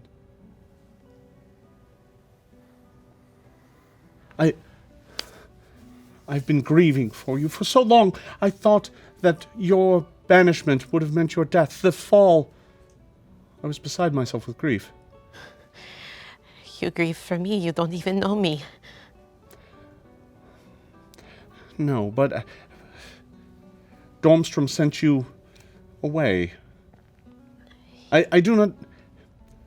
I lost for those who were sent there, who died. I feel it so greatly, and to know that someone who, an innocent accident, led them to be exiled, I could not bear that. It is no matter. I didn't die, and I believe I found my purpose there. So it is, all in all, it worked out just fine. To be perfectly honest, I was very foolish, and I should have been more careful. I did not mean to cause you distress. She looks at you. I urged my husband to be lenient on you. Such mistakes happen, but he was demanding. And such is the prophecies and what they require. I am sure that is the case, my lady. I do wish to apologize for dirtying you with my touch. She says, I am glad to see that you did not perish in that place. One could say that I came out of it on the other side with a little more clarity of thought. I would hate to think that my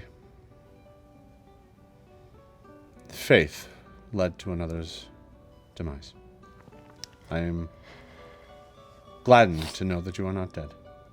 And she stands up. I have a question, If you would not mind my impertinence. She says, you may ask. Has he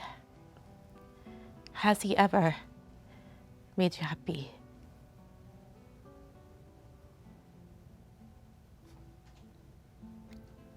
She kind of looks down at her hands. It is what the prophecies demand.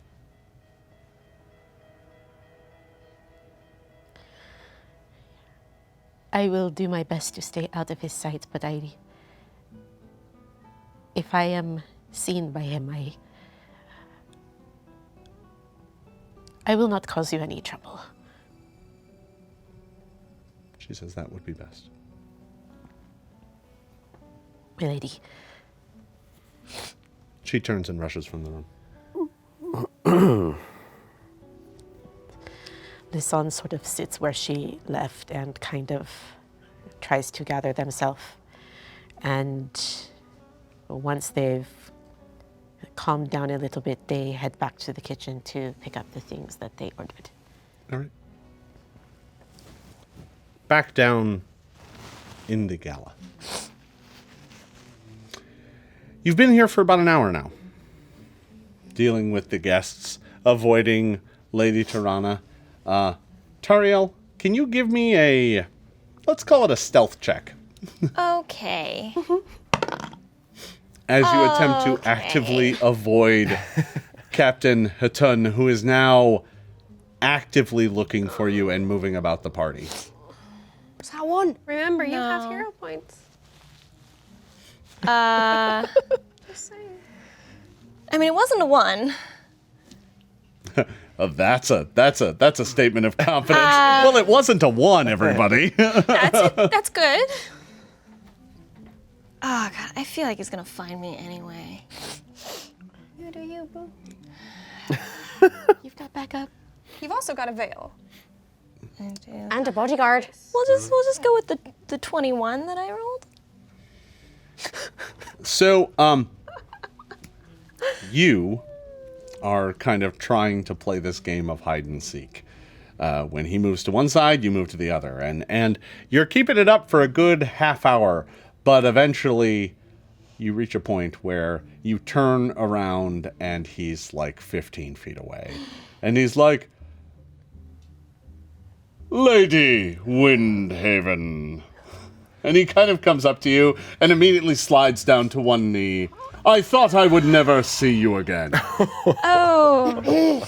I am so glad that you returned. Your father sent me a letter the moment I returned. I was out on formation, you see. Oh, yes. Yes, he mentioned that. Yes, well, I was out ranging the near Marthy border, putting those rebels in their place. I'm sure you were. With everyone I struck down, I thought of you.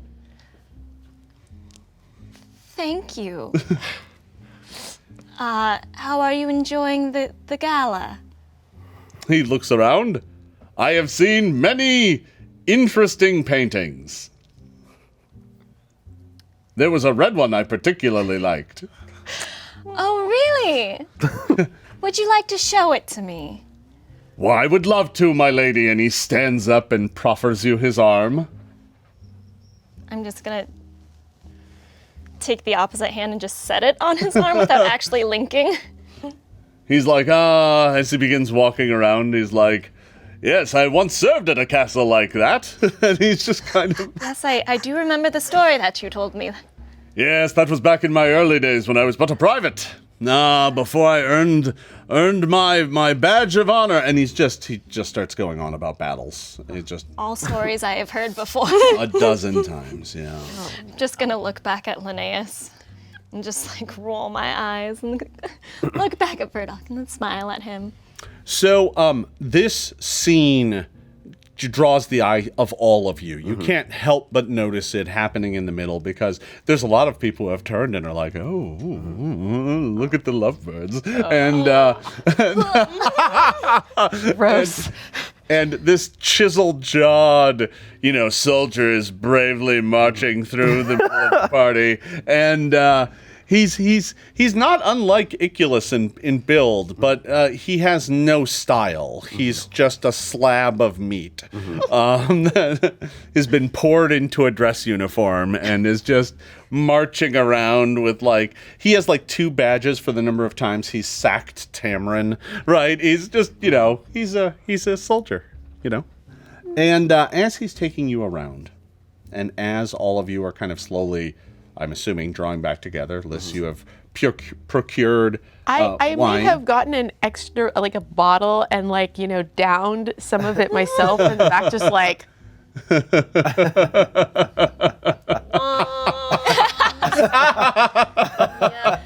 Yeah. and then rejoined. Yeah. So Lasan makes their way back down to the party, smelling a bit of wine.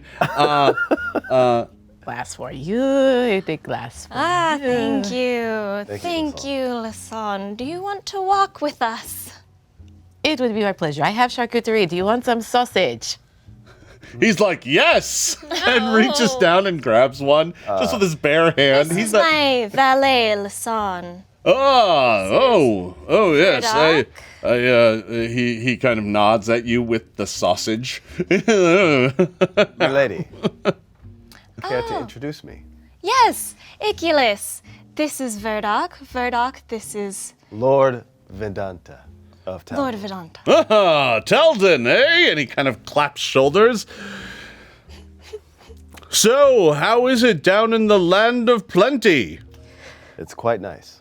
Yes, been out on many formations lately? Wandering out, patrolling the palaces? More than you know. I'm sure. Well, perhaps we should go somewhere else. I found the yes. painting. Oh, you found the painting. Yes, I did. We have our eye on this wonderful water. We have our eye on it. Yes. He's like, your man-at-arms has an eye for art. Yes, he does. He is a follower of Shellen. Shellen. Oh, the arty one, right? He kind of throws go this now. big, giant, cheesy grin at you. He's like, oh, well, you'll have to... She's the goddess of art and beauty. He's like, yeah, no, I'm sure, yeah. And there is, of course, nobody more beautiful at this party than Our Lady. Lady Windhaven. That's correct. Thank you. Thank you. He's the moment you start talking art, he just kind of starts glazing over. Yes, and it has a wonderful juxtaposition between the dark of the spire and Well, yeah, absolutely. I need to go take a leak, and he's just like, "I'll be right back." Very and nice to meet you. he's like, "Yeah, same," and he makes his way Have fun with your sausage. upstairs. No, he's eaten that already. He's terrible. Yeah. That's I know. him. Okay. I'm glad that we did not interact with him earlier. Yes, Yes, that would. me too. At this Quite moment, the doors on the balcony, if you recall, I said there was a balcony off to the left, balcony off to the right, and those kind of connect around in the back. But up ahead, there's a pair of double doors, and above that pair of double doors, there's a balcony, but there's no way to get to that balcony. But there is doors leading inside, so apparently it's from a different part of the room. But the doors there open up. And out steps Silor Pratt. And he holds up a goblet, and he ding, ding, ding, ding, ding, to get everyone's attention. And he says, "Assembled lords and ladies, I want to welcome you all to the Lastfall Collection."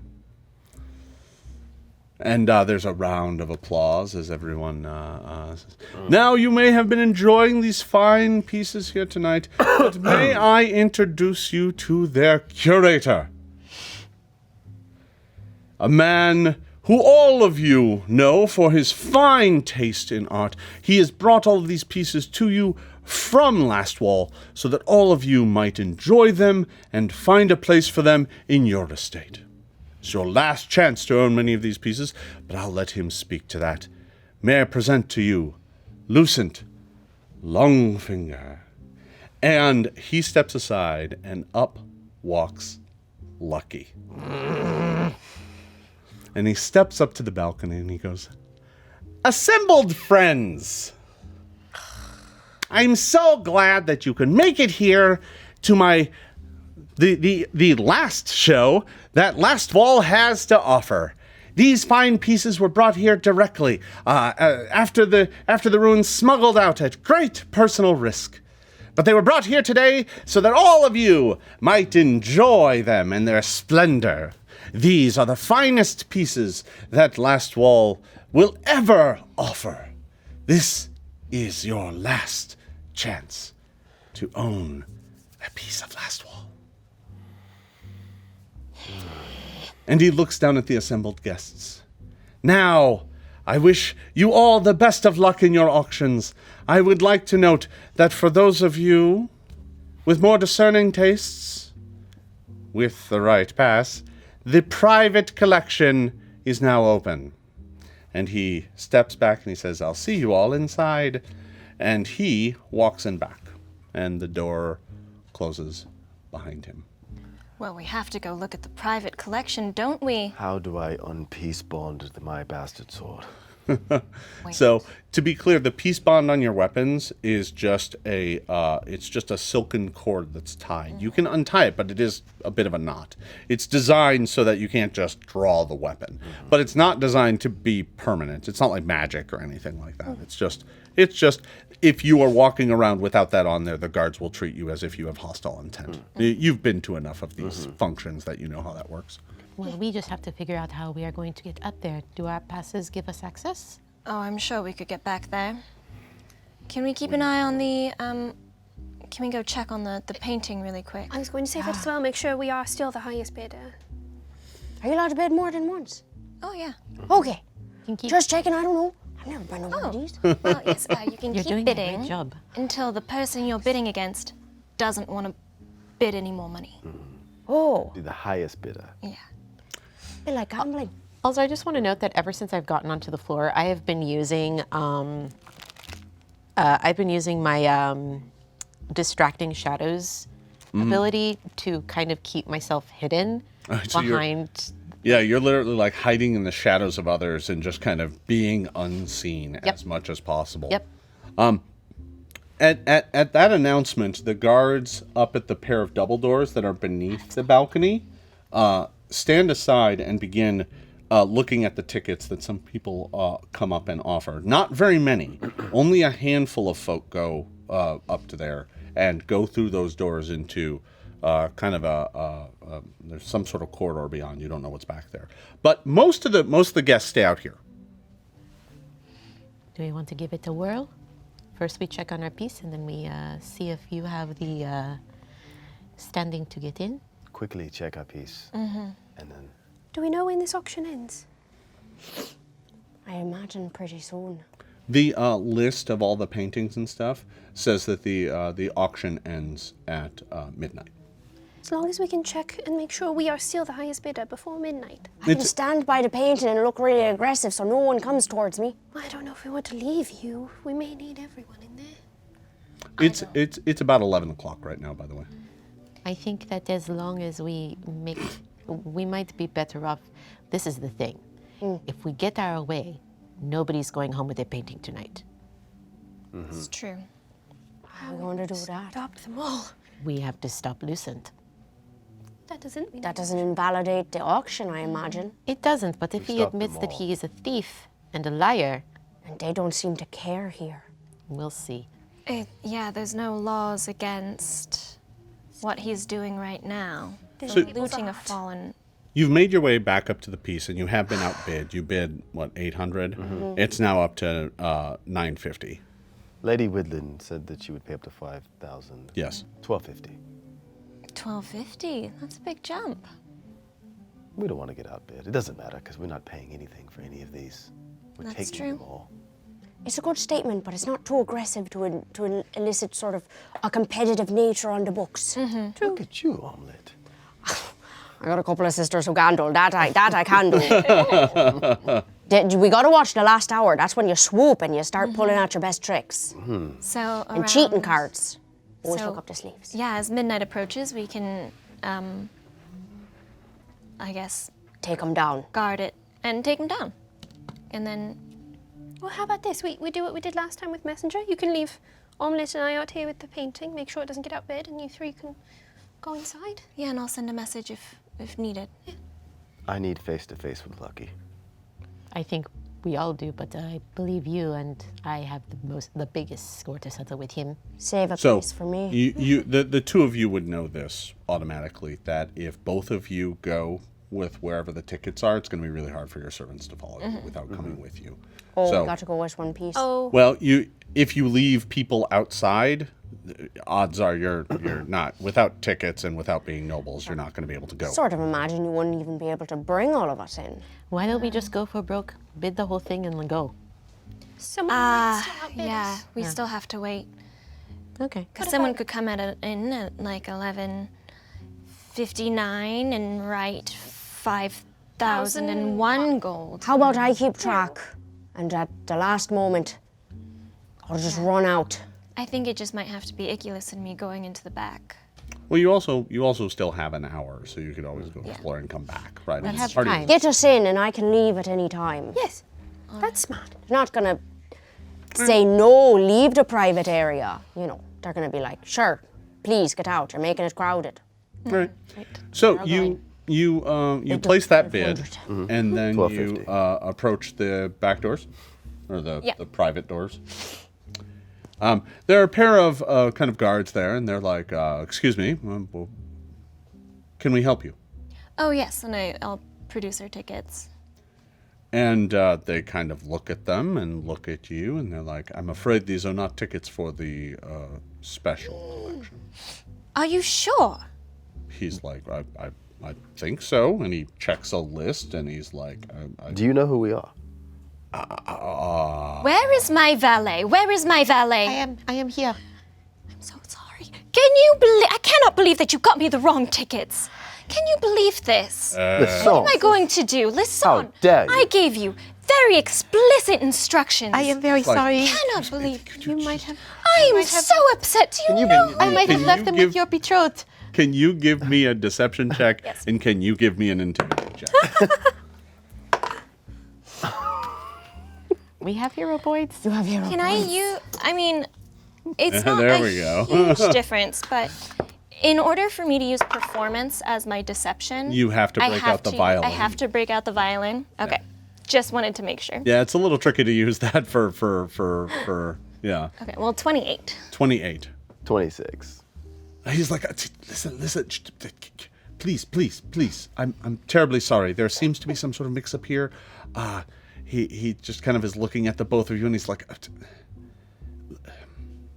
you know what you're getting into, right? Of course we do. He's like, all right, well, he opens up the doors, and he's like, enjoy. Thank you. Don't look behind you. Thank you, sir. All right, so the group of you goes in to see the private collection. What is it? You make your way down a dark passageway. It is lined with like velvet drapery and lit by tiny tapered candles. So it's this kind of dark, shadowy corridor, and up at the very end, there's just a velvet curtain blocking your sight, and you're just in this corridor. I'm going to stick very close to Omelette because she has my weapons. Okay. Yep. I have now started using your bow as a walking stick next to you, Oh, that so sounds like you a can good idea. grab it. I'm Short notice. going to ask Linnaeus if she can help me untie my peace bond. I want to loosen it a little bit so it looks like it's still tied, but it's not as tight. Just in case. Sure. Okay. Should I peek? Yes. Why don't we just go on in, since we've come this far? That's what we must do. All right. God, what's in there? You make your way down to the end of the passageway. You loosen the peace bond, but it's still on. The same, I'm assuming, goes with Omelette's axe, because that's peace bonded as well. Yeah. And all of the weapons on me. You make your way down to the end of the passageway, and there is just this dark velvet curtain. Don't like it. And you push it aside. And there, in a small chamber, is one single piece of art. And it stands in a cage. And it moves forward going... thunk, thunk. And you see, standing in the middle of this cage is a Lastwall soldier who has been turned into a zombie and is being sold off and auctioned as art. And it just stands there, just its eyes gone, fallen from its head, maggots rolling down its cheek as it just stumbles forward, occasionally reaching a rotting hand out of the cage as one of the noblemen stands nearby, looking at it, sipping from his wine, looking down at the book. And he reaches forward to put down a bid. Menace, can you light that on fire? The book. I can, but it'll be obvious. How about we write down the numbers? To be clear, there are 2 guards in this room as well. So let me describe the rest of the room here. You have one nobleman who's just some Canarate nobleman you don't recognize, who's sitting there drinking his wine, signing the book. You've got a zombie Lastwall soldier in a cage. You have 2 guards standing on the opposite side of the room, flanking a doorway that leads to another gallery. Another one? Well, this clearly isn't it. This is a maze of horrors, is what it is. Great. Okay. I wonder how many there are. Benevolence. What it means. Not what it means. So, what do you do? Well, we have to keep going. We should what wait else is until down this there. person leaves the room, maybe? There are still 2 guards. There's still 2 yeah. gods. And there's still more to see. We'll just have to see what we see then. I'd like Perhaps to... we should see the rest of the collection. Oh, I wholeheartedly agree. I'm not so interested in this one. Oh no, the maggots are just, they're not my deterrent. style. No. I'm going to make sure to grab Omelette's hand and bring her with me. Yeah. Yeah. You kind of have to very aggressively tug her away from staring down those guards. It's okay. We'll figure something. They almost look bored. This is an absolute atrocity. We'll figure something. Iculus takes a moment and prays to Shellen and asks for forgiveness for being in this place. Okay. And then we move along down the hall. This is not a place of beauty and... We'll come back. No. We can take care of it. We're not going to leave him. No. You push past this first piece, making your way around the cage, and you go to the next curtain that is there. It's not a door; it's another curtain, and there's like a golden pull string. And as you approach, the guards look at each other and pull the cord, opening up the door to the next gallery. And you are now looking into a larger space. This was a very small room, very intimate, so you could be close, so you could smell the corpse. This larger space is designed for a bigger show. Oh, no. And it is a larger kind of open gallery. Off on the side, there are 4 cages that have more of these rotting, dead crusaders stumbling up, walking into the bars and cages. And in the center, there is it's not fenced off per se, but there's a railing around it, and it looks like there are faintly glowing runes around it. But in the center of this kind of display area, there are 3 walking corpses that are moving about, but whenever they draw near, there is a 4th figure who is dancing around. He is a thin, elven man. He is not wearing a shirt. He is just wearing tightly cropped breeches, and he has 2 flensing knives in his hands. And as they come up, he kind of reaches forward and carves away pieces of their flesh, which kind of fall off and flaps. And as they draw near him, he kind of dances away and just kind of giggles. And as they draw nearer, he reaches forward and pulls out, and you see this black ribbon of magic flow forward from him and cause the dead flesh to kind of heal and solidify in that new form. It's like he's sculpting them. This is barbaric. And across the way, at the far end, on a raised dais in like a private booth, noblemen around him, you see Lucky Longfinger entertaining guests, looking at himself in a tall mirror that stands next to him, laughing. Yeah, this is a great show, eh? You can hear him call out I just want you all to know across the crowd. I have fireball prepared. You need to get all of the noble people out. I need him to see my face. I need him to die. All of the noble people out first. How? They may be repugnant, but they don't deserve to die. How do we send them out? We tell them to get out. So the group of you have kind of moved into the beginning, and you're just kind of clustered there. There's not a lot of people back here, to be clear. You do not see very many nobles back here at all. But there's a handful. Yeah. Do they have guards or any servants? The nobles Some do. in the room? Yeah, some do. I want to, but I'm not. Many of them are kind of around the central area watching this sculptor work. As sometimes he gets the two of the corpses to draw close together as they get near him, and he slices both of them and then fuses them together so their arms are kind of fused. And he looks like he's trying to fuse them into one thing. Oh, he's good at deception. Oh, he's good at How deception. many nobles would you say are watching? I would say there's about 8 or 9. 8 or 9? Yeah. Can you go to each guard and tell them that you've heard a rumor that someone is trying to kill their person, their lord or lady?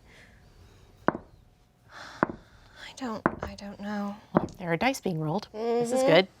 This is You great. should speak to the other dwarves. What are you doing? Because Yeah. every moment you stand here, you look more and more conspicuous. Right. Well, we don't have much time. We can't just stand here. Yeah, we have to do something. I'll Right. wander up. Let's go. I'll go up to take a closer look. I'll go to the guards. Lucky's never seen my face. No. You talk And to I am Lucky. veiled. Let's So go speak to him. I'm going to stay around over here. Okay. Maybe you can start shuffling people All right. away. So you begin flittering into the crowd, and you try to. So to get up to where Lucky is, you have to kind of make your way around this sculptor and his performance. So you can kind of make your way around there. Who's advancing forward and who's staying back? I'm staying back. I'm advancing forward. Okay. I'm advancing with Nicholas. Okay. I went to go get a little bit closer to the thing in the center of the room. All right. So just kind of towards the middle then. Yeah. All right. Omelet? How many cages are unattended? There are 4 kind of. There are 4 cages with other zombies in them. An evil thought enters her mind, and then she pushes that away very quickly. Well, what are you doing? You can stay here with me. I'm going to go. It's a fool's errand, but it's better than entertaining the idea of letting one of these out and just letting it rip through this party. Let them see what they worship as art. But no. I'll go to the guards and give them a warning that there is a rumor spreading in the main room that the wine might be tainted. Okay. Omelet, you go up to one of the guards, and there are guards in this room, Yeah. to be clear. As a matter of fact, there's like 4 of them up near where Lucky is. 2 are at the bottom of the stairs that lead up to where he is at. Another 2 are at the top of the stairs where he is at. Then scattered around the room, there are like 4 more guards that each one is kind of near one of the cages, but also paying attention to what's going on in the middle, because that's more of a free, open thing that's going on. Tariel, Iculus, the 2 of you are kind of making your way up. Are you sticking together, or are you going on opposite sides? I think we should approach together. Yeah, we can approach together.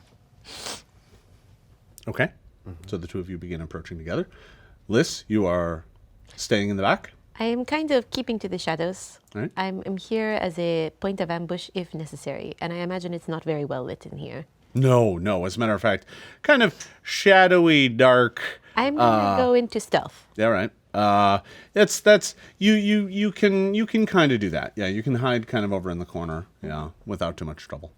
And Linnaeus, you begin moving up towards the center where this sculptor continues to dance around and carve these things together. He's managed to get all three of them fused together now, and they kind of stumble about. One of their arms is merged through one of the other one's torso. And they're still wearing bits of the livery of Lastwall, and there is a big ledger book there, and the bidding on this thing that he is creating is up to 10,000 gold pieces already.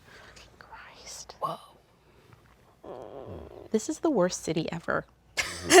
I'm gonna start saying some prayers to Saren Ray in my head. Okay. Please don't let me fireball. Please don't let me fireball. Please tell me it's a bad idea to fireball. The two of you begin making your way around the dais, and you notice Lucky, who's kind of scanning around, and he's talking to folks, and he's yes, and you can even see, although he's put on different airs, you can still see that kind of wry, like, yeah, but he's tempered that down because he's in polite society, and he's like, yes, but of course my pieces are some of the finest you'll ever find, and I guarantee you will never find them at this low of a price. After this, they're all going to be astronomically expensive. And the nobles are like, yes, and there's a few up there drinking with him. And then he looks out at the crowd, and he kind of does one of these. Oh. And one of the nobles is talking to him, and he just waves him off. And he stands up. Well, ladies and gentlemen, looks like we have an extra piece here tonight. We have some real relics here, as he looks out at the two of you as you approach. Why, some of the last Knights Lastwall ever made. Never thought I'd see any of you again. How are you doing? Oh, you know. At this point in time, you're a ways away from him. You're not sure he's recognized you, but he clearly recognized you. And he's like, and he kind of peeks at you, and he's like, no mask. Oh, hey. Sorry about that mix-up with the wagon. Boy, that was a pickle. Oh, you mean the one that you set ablaze? The nobles are all kind of looking at each other. He's like, Oh, you didn't know that he was there at Lastwall with us? of course they do. Where do you think I got all these pieces? I was there when it fell and managed to collect this wonderful piece for all of you. It's a collection. He's like, of course. Why else? What else would you call this? It's some of the finest art that Lastwall ever made in its last days. Some of the nobles are like, Lucky. At this point in time, I just do want to make it clear. You're not even to the foot of the stairs. You've made it to the other side of the exhibit. And you're about 20 feet away from the stairs. There's two guards at the bottom of the stairs that are blocking the stairs. Mm-hmm. There are two guards at the top of the stairs blocking the stairs. So there are people in your way. Between us and Lucky. Oh, yeah, absolutely. Yeah. He has guards around him. Lucky, why don't you come down and have a conversation with us? He kind of looks at you and he's like, oh, I don't know about that. Guards, I'm not even sure they're supposed to be here. And the guards kind of start looking at each other and they're... We are absolutely supposed to be here. We're interested in these pieces that you call art. Perhaps we can discuss some sort of payment.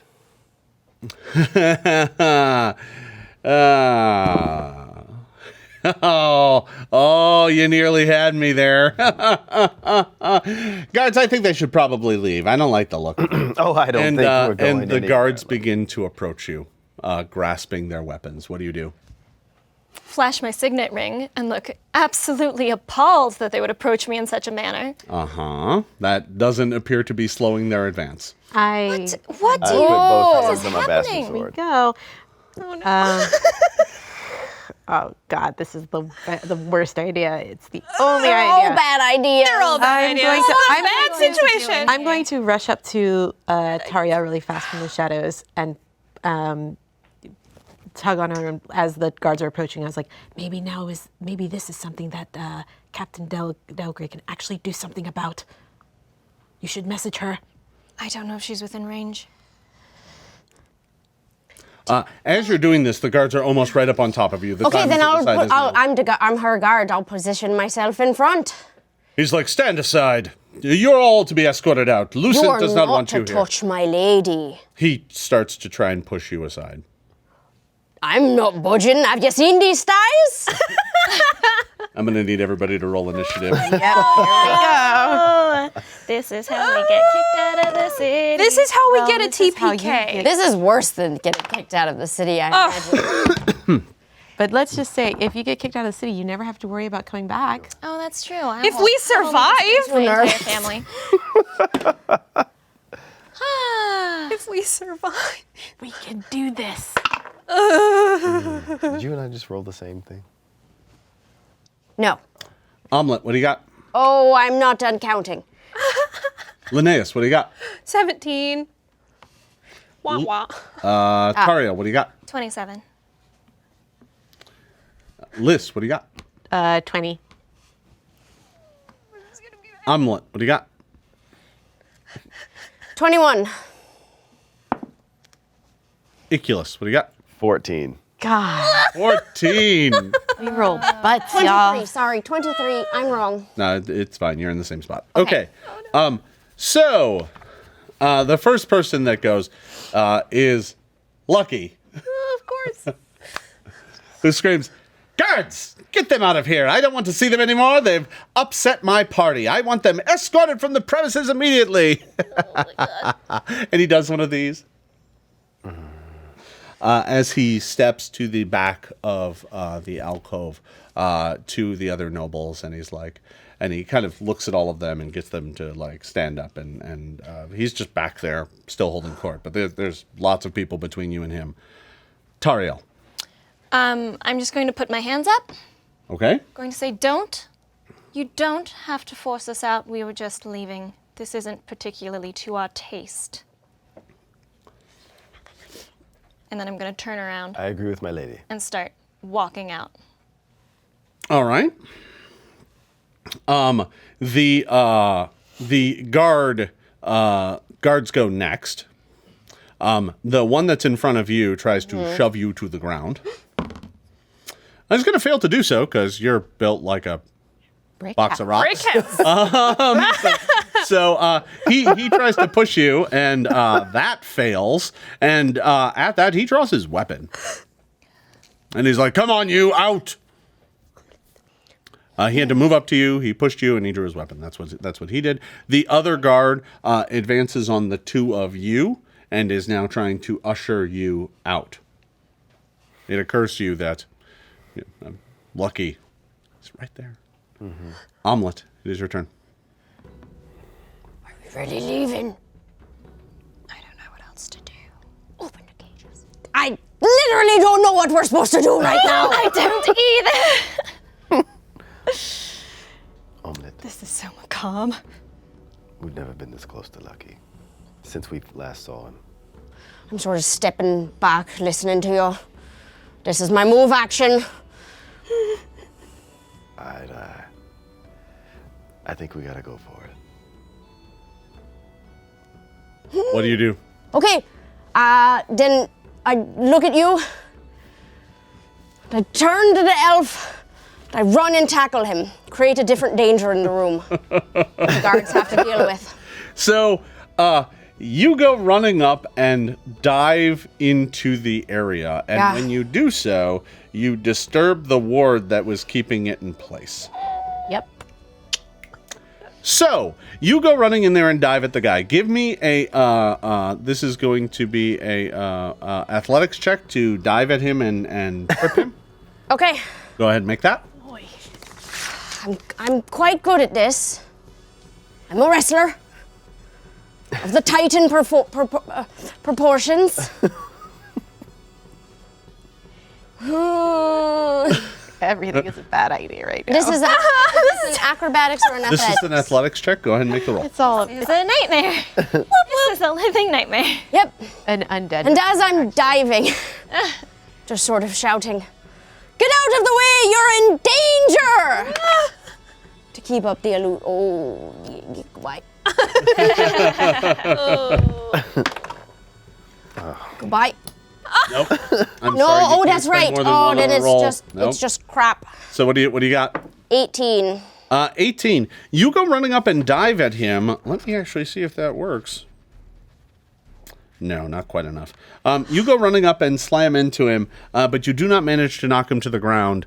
You kind of run and you're kind of grappling at him. You don't have a hold of him, and he's like, "What are you doing, you fool? You're in danger! You're in front of an undead!" Screams, and he's this like emaciated. And now that you're up to him, you can see his body's covered in like very thin little scars that are done in like decorative whorls. And he's just got these tiny little silver knives, and he's like, "You fool! You've broken the ward!" And with that, the nightmarish thing like suddenly stumbles forward, reaches forward with like a pair of arms, grabs a nobleman, pulls him into the cage, and blood just starts spurting everywhere. Then is Omelet's turn. Liss. Well, that's how we get all of the nobles out of the room. There's a lot of screaming now. Yes. Yeah. Liss They is should going have left to... at the first altercation. Liss has got their staff. Oh, no. Liss is going to... Oh, shoot. Liss is... Omelet still has your bow. I know. I have my staff, though. Liss is going to... It's all bad ideas at this point. So there's a little bit of chaos now in the middle of the room, and there's a zombie that has now attacked a couple of nobles, and all hell has officially broken loose. What's a little bit more? And I am going to start trying to untie the rope on one of the cages.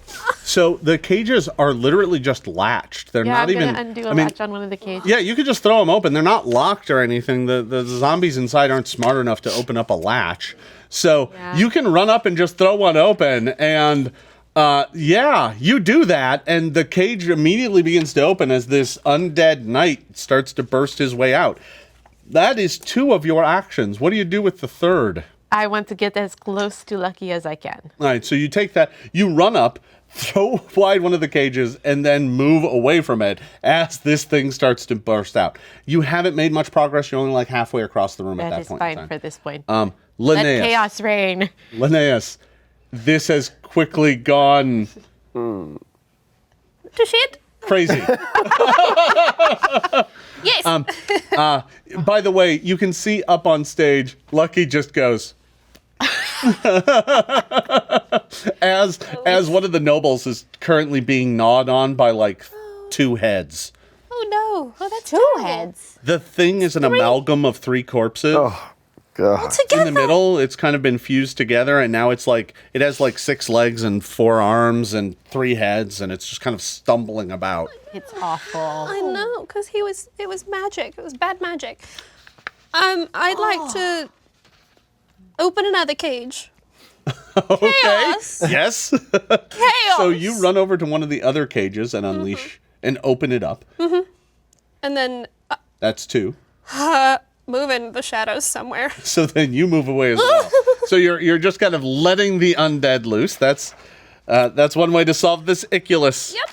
Okay, I have a guard in front of me, Yes. and then another one. There's 2 protecting Lucky. Yes. Oh, no. First of all, I'm looking at Lucky, and I said, "You started this." Ooh. And Spicy. I'm gonna punch the guard that's in Okay. front of me. Are you gonna punch him or are you gonna punch him? I'm gonna punch him. Okay. Ring of the Ram. Ring of the Ram. Okay. So how many charges would you like to spend? 2. All right, that'll take 2 of your actions. Okay. You don't need to make a roll to hit. I do need to make a Oh, yeah. fortitude save. Yeah, remember. That's right. The ram-shaped force just shoots right out, slams into him. Roll 46 damage for me. And I... you have to? I critically failed. Yeah. Oh, yay. A 2 is a particularly bad saving throw for a guard. That's 14 on the dice. So he takes 28 points of damage and goes flying back 20 feet, slamming into the wall and slumping down to the ground. He's not out, but he looks very badly hurt by that, and you still have one action left. I'm moving towards Lucky. All right, you're moving towards Lucky. So this gets you to the bottom of the stairs. There are still the 2 guards that are on the top of the stairs, but that is the end of your turn. Top of the order, Lucky Oh, God, this guy.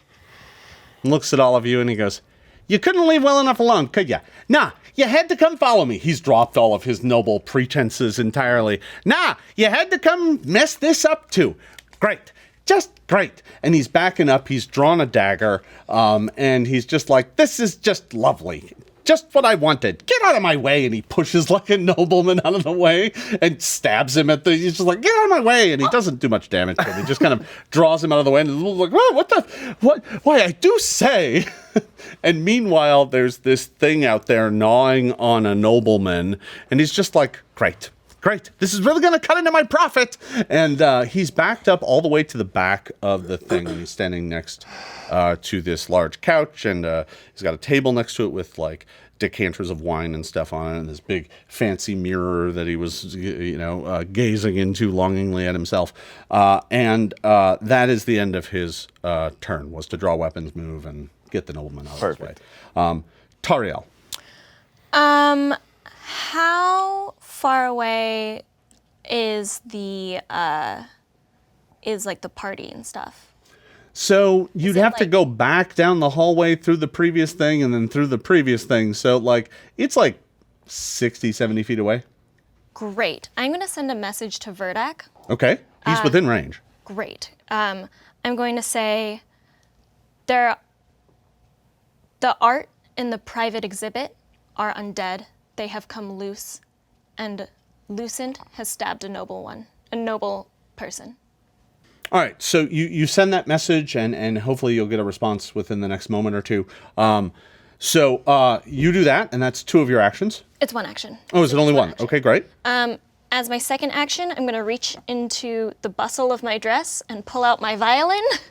And as my last action, inspire courage.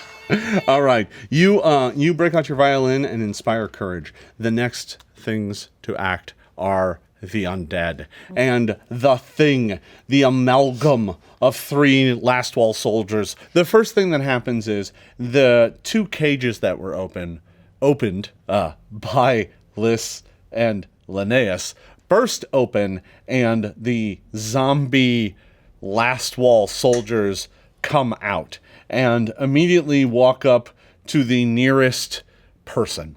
Let me see who that is. There's a chance it's the 2 of you that opened the cage, but it might be a random noble or guard. Let's find out.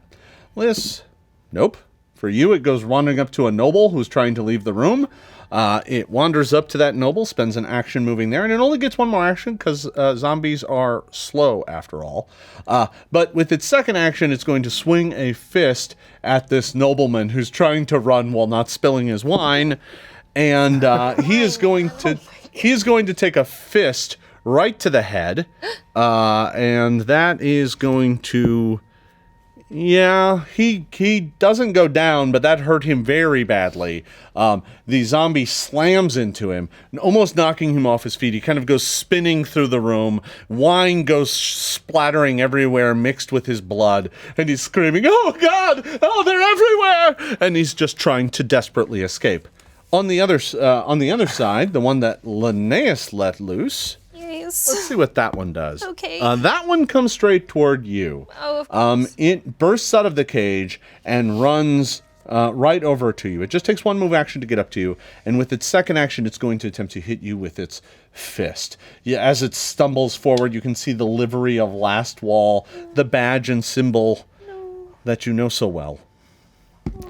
Strikes out with its fist. Armor class 27. Oof.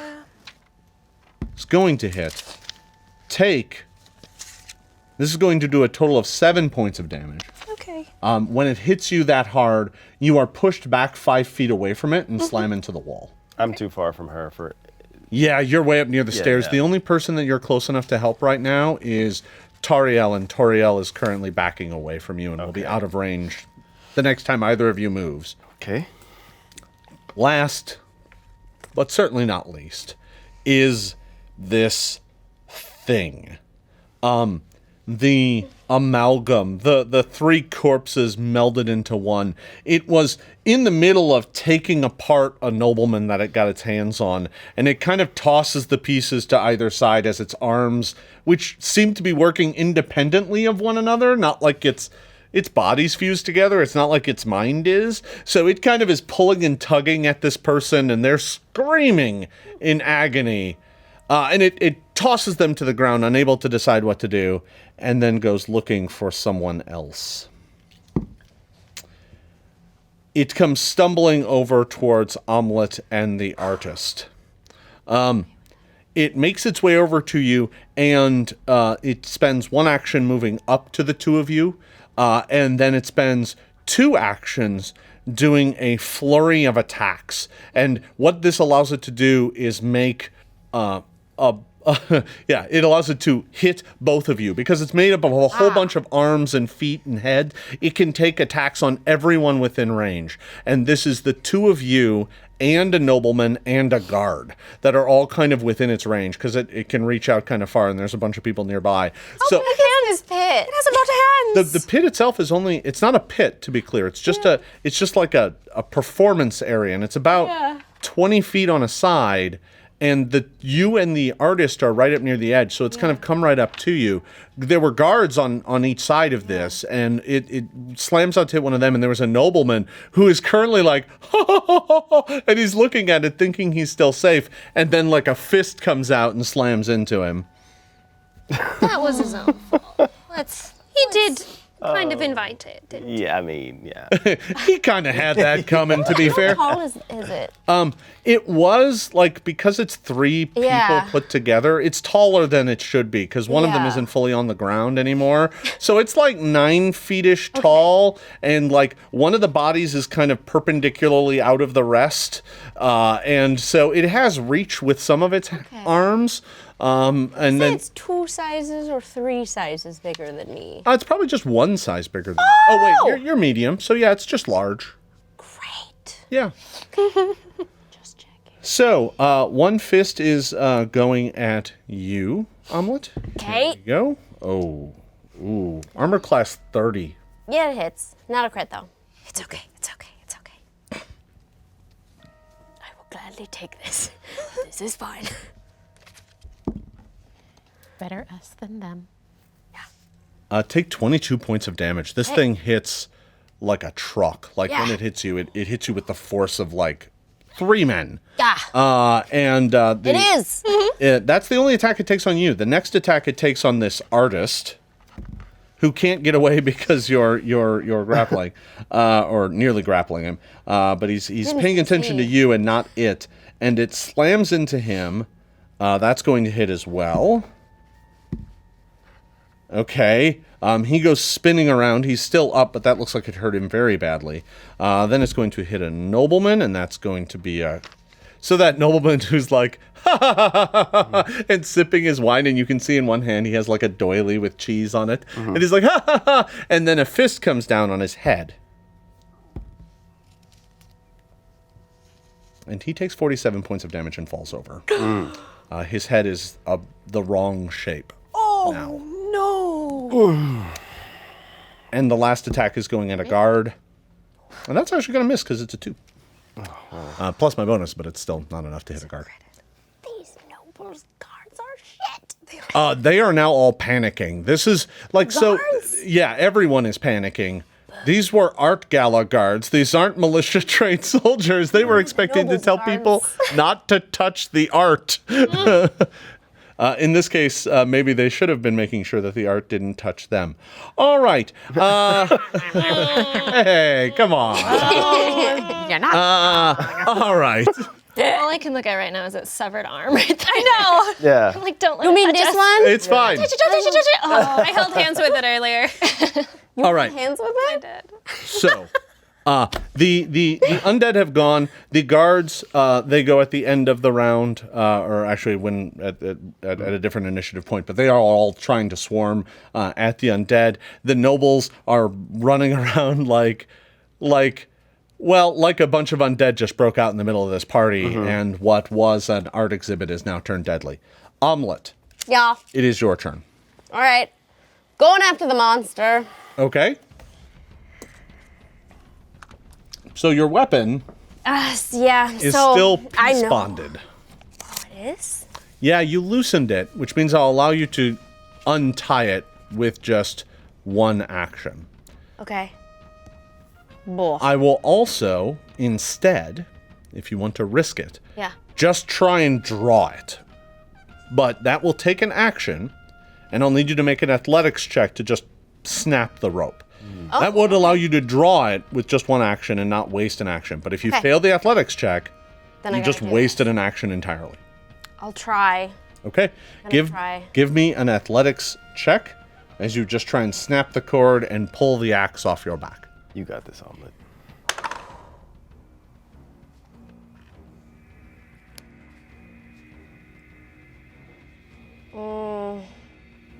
That doesn't seem high enough. It's not terrible, but it's not great.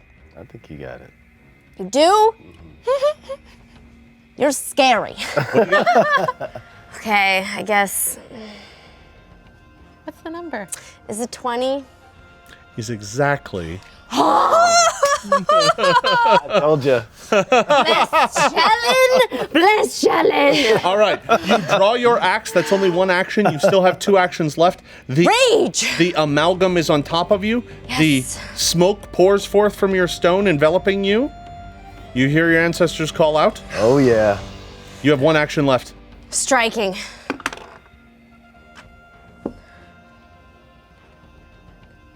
$24. 24 will hit this shambling thing. Get it. This is positive damage, Okay? right? Yep. I would assume Positive so. against the dead. So if you do set, you can set it to positive, but that means it won't do extra damage against Lucky or the artist or anyone who's alive. Just so you know. That's not my business. Gotcha. That's for them. I'm now tasking with putting my fellow knights to rest. 19.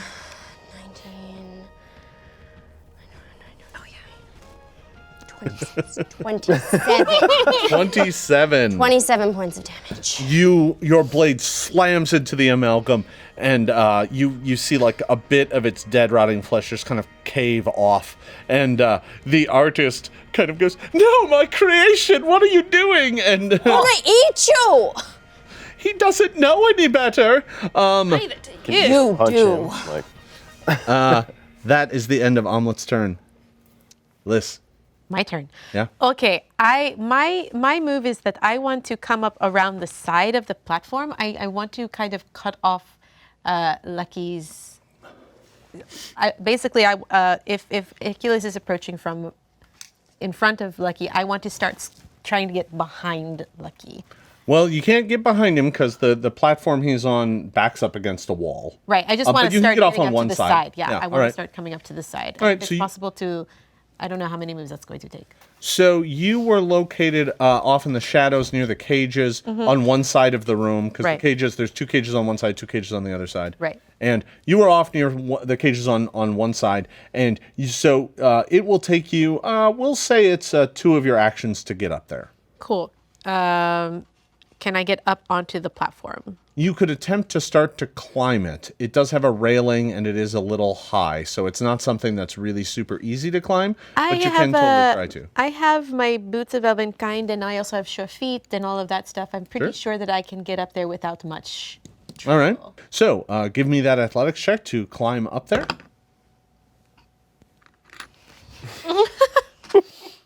The hero points. Ah, there we go. Oh, yeah. That's good. That is going to be a 27. 27, yeah, you scamper That's a right up. critical success. Yeah, you scamper right up and are up at the top of the railing. So you are now basically up on the platform. But Lucky's still about like 15 feet away in the middle. That's okay for now. That is all I want is to close off his. Yeah, he's back next to his chair and his tall viewing mirror and his his books and his wine. Oh, piece it. Linnaeus, it is your turn. What is within a 30-foot burst of me? Well, the zombie Yes. obviously is right near you. Yes. The other zombie that's in the other cage Okay. is in that burst as well. The amalgam would be just inside of it. And what about Omelette? Omelet is on the far side of it, so I don't think Omelet is close enough. Sorry. Not unless you moved. No. I'm going to spend all 3 of my actions casting a healing font, positive, good energy. All right. So your energy washes out from you. I will make the saves for the 2 brutes and the amalgam. This is going to heal some of the nobles that have taken hits. That's fine. Ooh! That's nice. That's good. 22. The amalgam fails. 23. All right. No, that only applies to attack rolls, so 22. All right, so the amalgam's going to fail. One of the zombies crit made it and will take nothing. And the other one failed and will take 22. All right.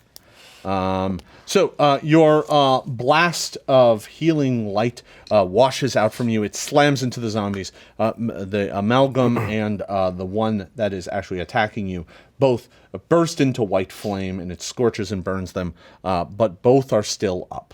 Okay. The amalgam looks like it is kind of unfazed by everything that's hit it so far. The one that's charging at you looks hurt. Actually, and both of them have weakness to positive, so they're going to take extra damage. Nearly forgot. The one that's charging for you now looks relatively hurt by that. Okay. Yeah. All right, so that was all 3 of your actions to unleash this burst of healing energy. Yes. Obviously, if you were hurt at all, that heals you as well. And I think that's going to be it. Yeah. Iculus. Lucky is how far from me? Lucky is currently almost 30 feet away from you. Which would take how many actions to get there? Well, you can just walk up the stairs. Okay. And then be at the top, but there's guards right at the way at the top. Okay, that's fine. Okay. All right. So you spend 1 action These are and just now art guards, right? they're just art guards, but they do have weapons drawn and they're standing in your way. But they aren't the Knights of Everflame. That is most certainly true. They are guardians of the art gallery, which doesn't sound as impressive. Yeah, no. All right, so you make your way to the top of the stairs, Yep. and there is the guard right in front of you. Okay, and that was 1 action. That was 1 action to get up there. Your weapon is not yet drawn. It's not. No. You have the same choice as Omelet. You can attempt an athletics check to just snap the peace bond and draw your blade, and actually for you it's on your back as well now. Yeah. Because it's a giant sword. Yeah. So you can, but yours isn't a scabbard, so it's tied to the lip of the scabbard. We loosened it. You did, which is Yeah. why I'm allowing you to Okay. make an athletics check Gotcha. to break it. If it was tight, you would have no give to even try and pull it free. It'd be a much harder check. That's fine. Or you can spend an action to untie it, then an action to draw. No, you're going to just try and break it. All right, yeah. Go ahead, give me an athletics check. 17. 17. Unfortunately, isn't. Oh, is that? No. No, even if it did, it's only going to give you 18. I don't think it counts. So you try and pull this free, but the peace bond just holds, and it doesn't come free. That was one of your actions. Okay.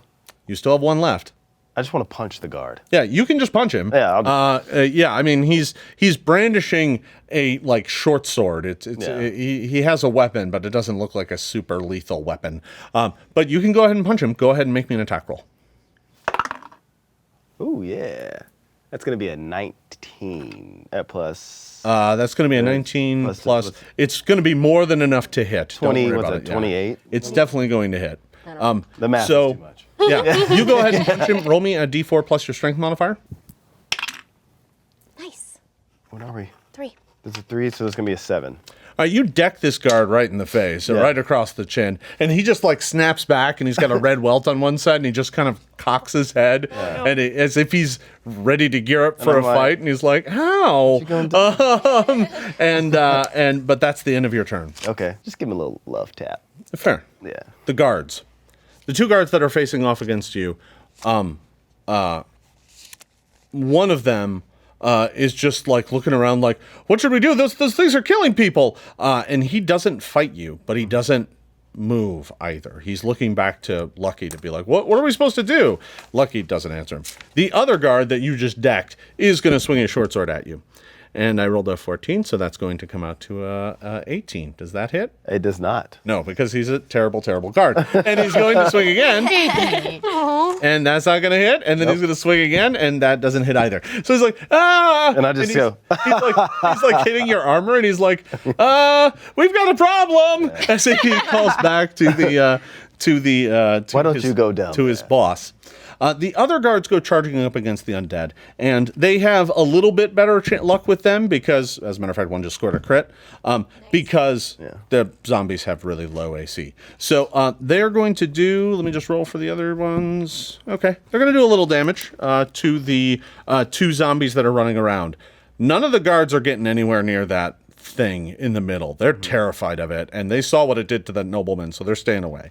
But the other 2 are going to take a little bit of damage. Okay. So, Linnaeus, you have a guard has come up and engaged with the one that was attacking you. Okay. And he's going to do a bit of damage to it. Okay. And the one that Liz let out that is attacking a nobleman who crunched his head. No, sorry, that was the amalgam that crunched his head. This other one just hit him. He is now engaged with the guard 2, or it. Okay, so that is all the guards. The nobles, all that are in the room, panic, especially after the one nobleman got his head caved in. And they panic and start running for corners or doors. Wherever they can go that's away from the zombies. Most go bolting out the door out of the room. Some just run off into the corners and start cowering. Sure. Hey, we wanted to get rid of them, so. Lucky. The rest leaving. What? You're scared. Lucky Oh, man. goes. This guy. He sees you fighting, tussling with his guards, and you see him mutter under his breath, pathetic. And he sees Liz climb up over the banister, and he's like, well, so sorry to run, as he puts his hand back on the mirror. No. Recognize spell. He is not casting a spell. But as he does so, the silver of the mirror, which you can see reflecting his hand as he reaches up to touch it, suddenly wavers as if it's liquid. And as it does so, the silver slowly parts away, and you can see what looks like, from beyond, some sort of darkened warehouse. Can't really make out much about it. It just looks like some weird sort of darkened warehouse. And he just says, well, sorry to throw an art gala and run, but he steps now through the mirror. The first action, he touches it, it ripples and opens. Second action, he steps through the mirror, and he just goes, bye-bye. See you later, knights. And then you see him take his dagger and stab it at the mirror, and suddenly the mirror on this side becomes glass again and shatters.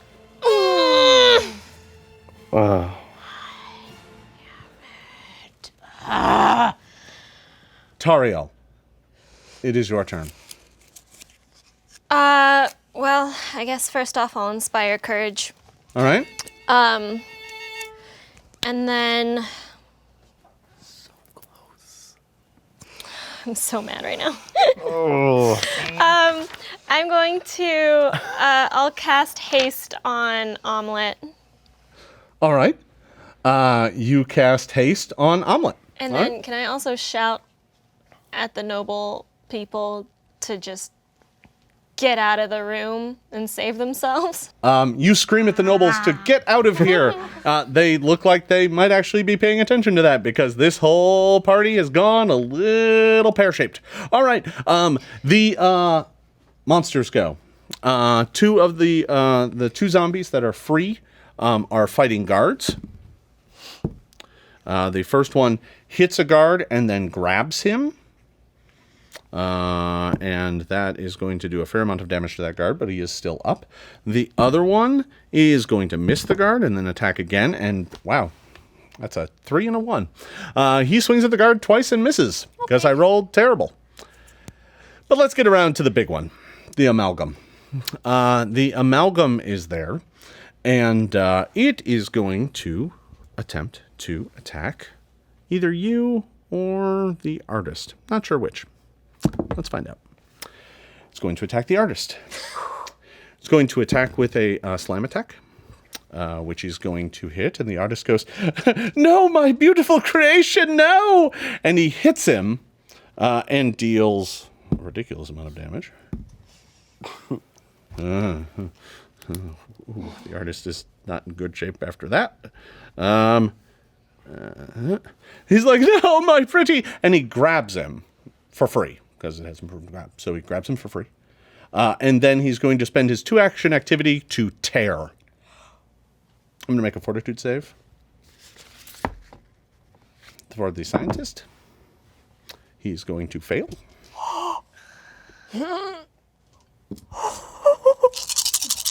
Oh, That's my a lot God. of dice. It's not a critical failure. That's still a lot of dice. The artist takes 32 points of damage. He survived that. He's grabbing him, and like while grabbing him, the various arms are struggling with him and trying to pull him apart. He's screaming in agony now as blood pours everywhere. And he hasn't quite ripped him in half, but he's doing his best. It's, you know, when you got a piece of cardboard that you're trying to tear and you work it back and forth and work it back and forth. That's kind of what he's doing to this guy right now. Oh my god. Thank you for the description. Made it very clear. Oh, yeah. Yeah, just thought I'd lay it out. All right. Looks kind of frustrated that he hasn't killed that guy yet. Omelet. I'm also frustrated. Are you? It is still alive. So swinging away. All right. Oh boy. Oh, same roll. How weird. Destiny. 30. 30 will hit. In fact, 30 is a crit. Yay! Very nice. Oh boy. That's what Yes, we need. yes, yes, yes, yes, yes. Crit straight to hell.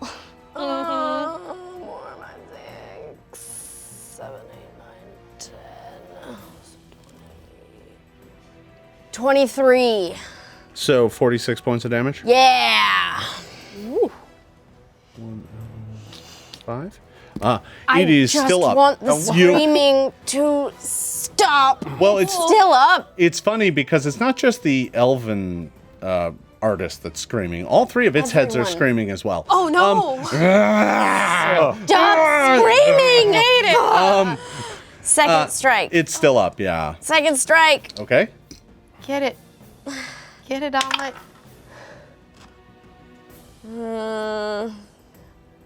I don't think, will 20 hit? Yeah, 20. Oh, okay. Yeah. 30 was a crit, after all. That's true. Good point. Look at you being better at math. I'm trying, everyone. I'm trying real hard.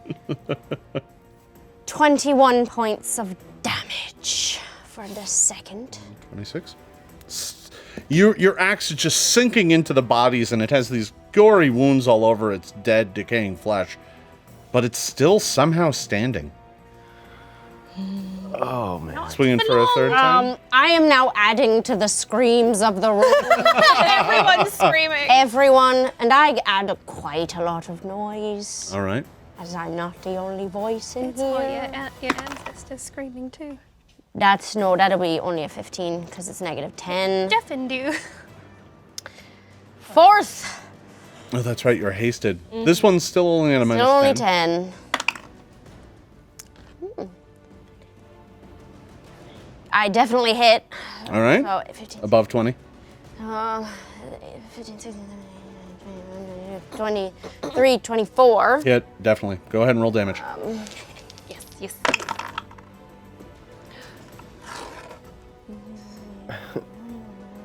24 points of damage. Which was exactly Oh! how many hit points I had left. Oh my God. You are hacking away at this Very thing, nice. and like at one point in time, one of the extra arms falls off, and then like you're just chopping into it, and like gobs of dead flesh are just falling off of this thing as you are like resculpting it, and the artist is screaming in agony as he is trying to be pulled apart by this thing, and finally,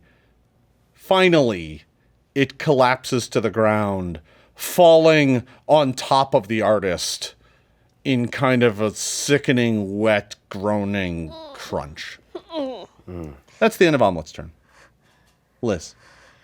So Liz also starts screaming in rage, very angry, and like helplessly runs over to where the shattered mirror is and is just like, no.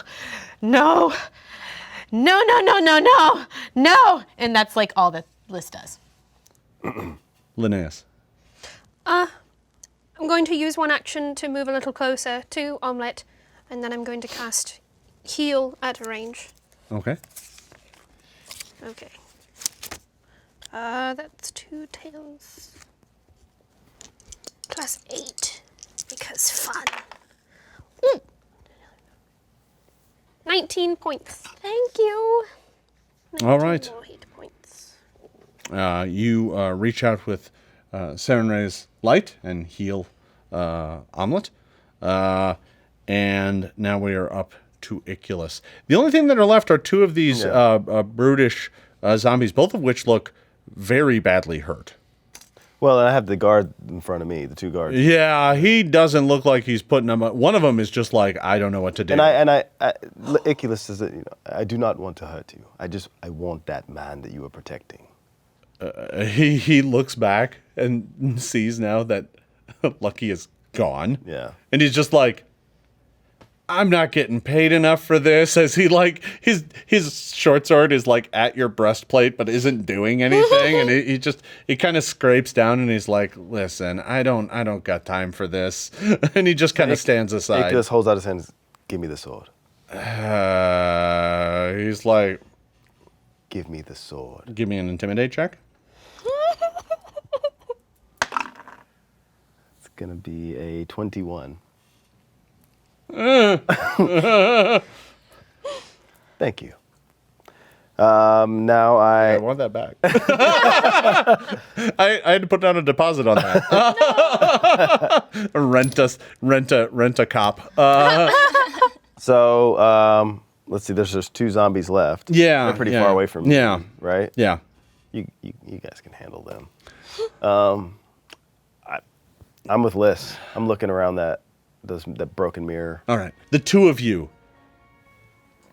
Liz, Iculus, the 2 of you that were closest, you race up to this mirror and you pick up the shards and fragments of it. Behind the mirror itself now is just a board, right? It's just a wooden board. That's what the mirror was mounted on. There's nothing there. There's no door. There's no hidden warehouse behind this place.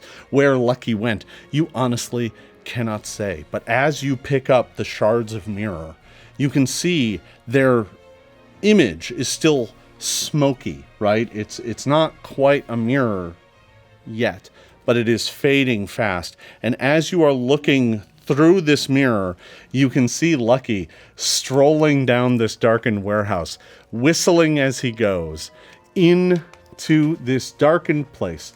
There, just barely through this shard of mirror, you can look into this warehouse and you see windows off to one side. And out of those windows, you see a harbor with a strange double lighthouse off in the distance. And that is where we are ending today's adventure. I want to thank you all for watching and encourage you to tune in next week for another exciting session. If you want to learn more about this story, the characters, or the Pathfinder game, please visit knightsofeverflame.com. There you can find a synopsis of our previous episodes, stats for all of the characters, and some Knights of Everflame gear to deck out for your next adventure. Thanks for watching, everybody, and we will see you next time. Coming up on Knights of Everflame. The one thing that sticks out to you most of all is that weird lighthouse out the window. Have I ever seen that lighthouse before? Maybe you have. When the guards show up here, everyone's going to get apprehended and questioned. I think I could probably figure out a way to get us out through the kitchens. Just grab the painting and let's just go. There's a glowing blue rune that suddenly appears, and the moment it appears, it unleashes a blast out of the door that slams right into you. And you can kind of feel it, and as you're holding it, it kind of thrums. Thrums. Yeah, there's like it's like when you touch something that has a very low current in it, and the moment you do, you're like, you hear an ancient, old-sounding voice. And it says to you, "Come to me, my child." No. I just start screaming, "Run, run, run!" You notice that his mouth has been stitched shut. His body is covered in scars, and he has like 2 ritual knives in his hands, and you go down these things, and you get to the very last one, and that's when you hear the voice. "Do you like my handiwork?"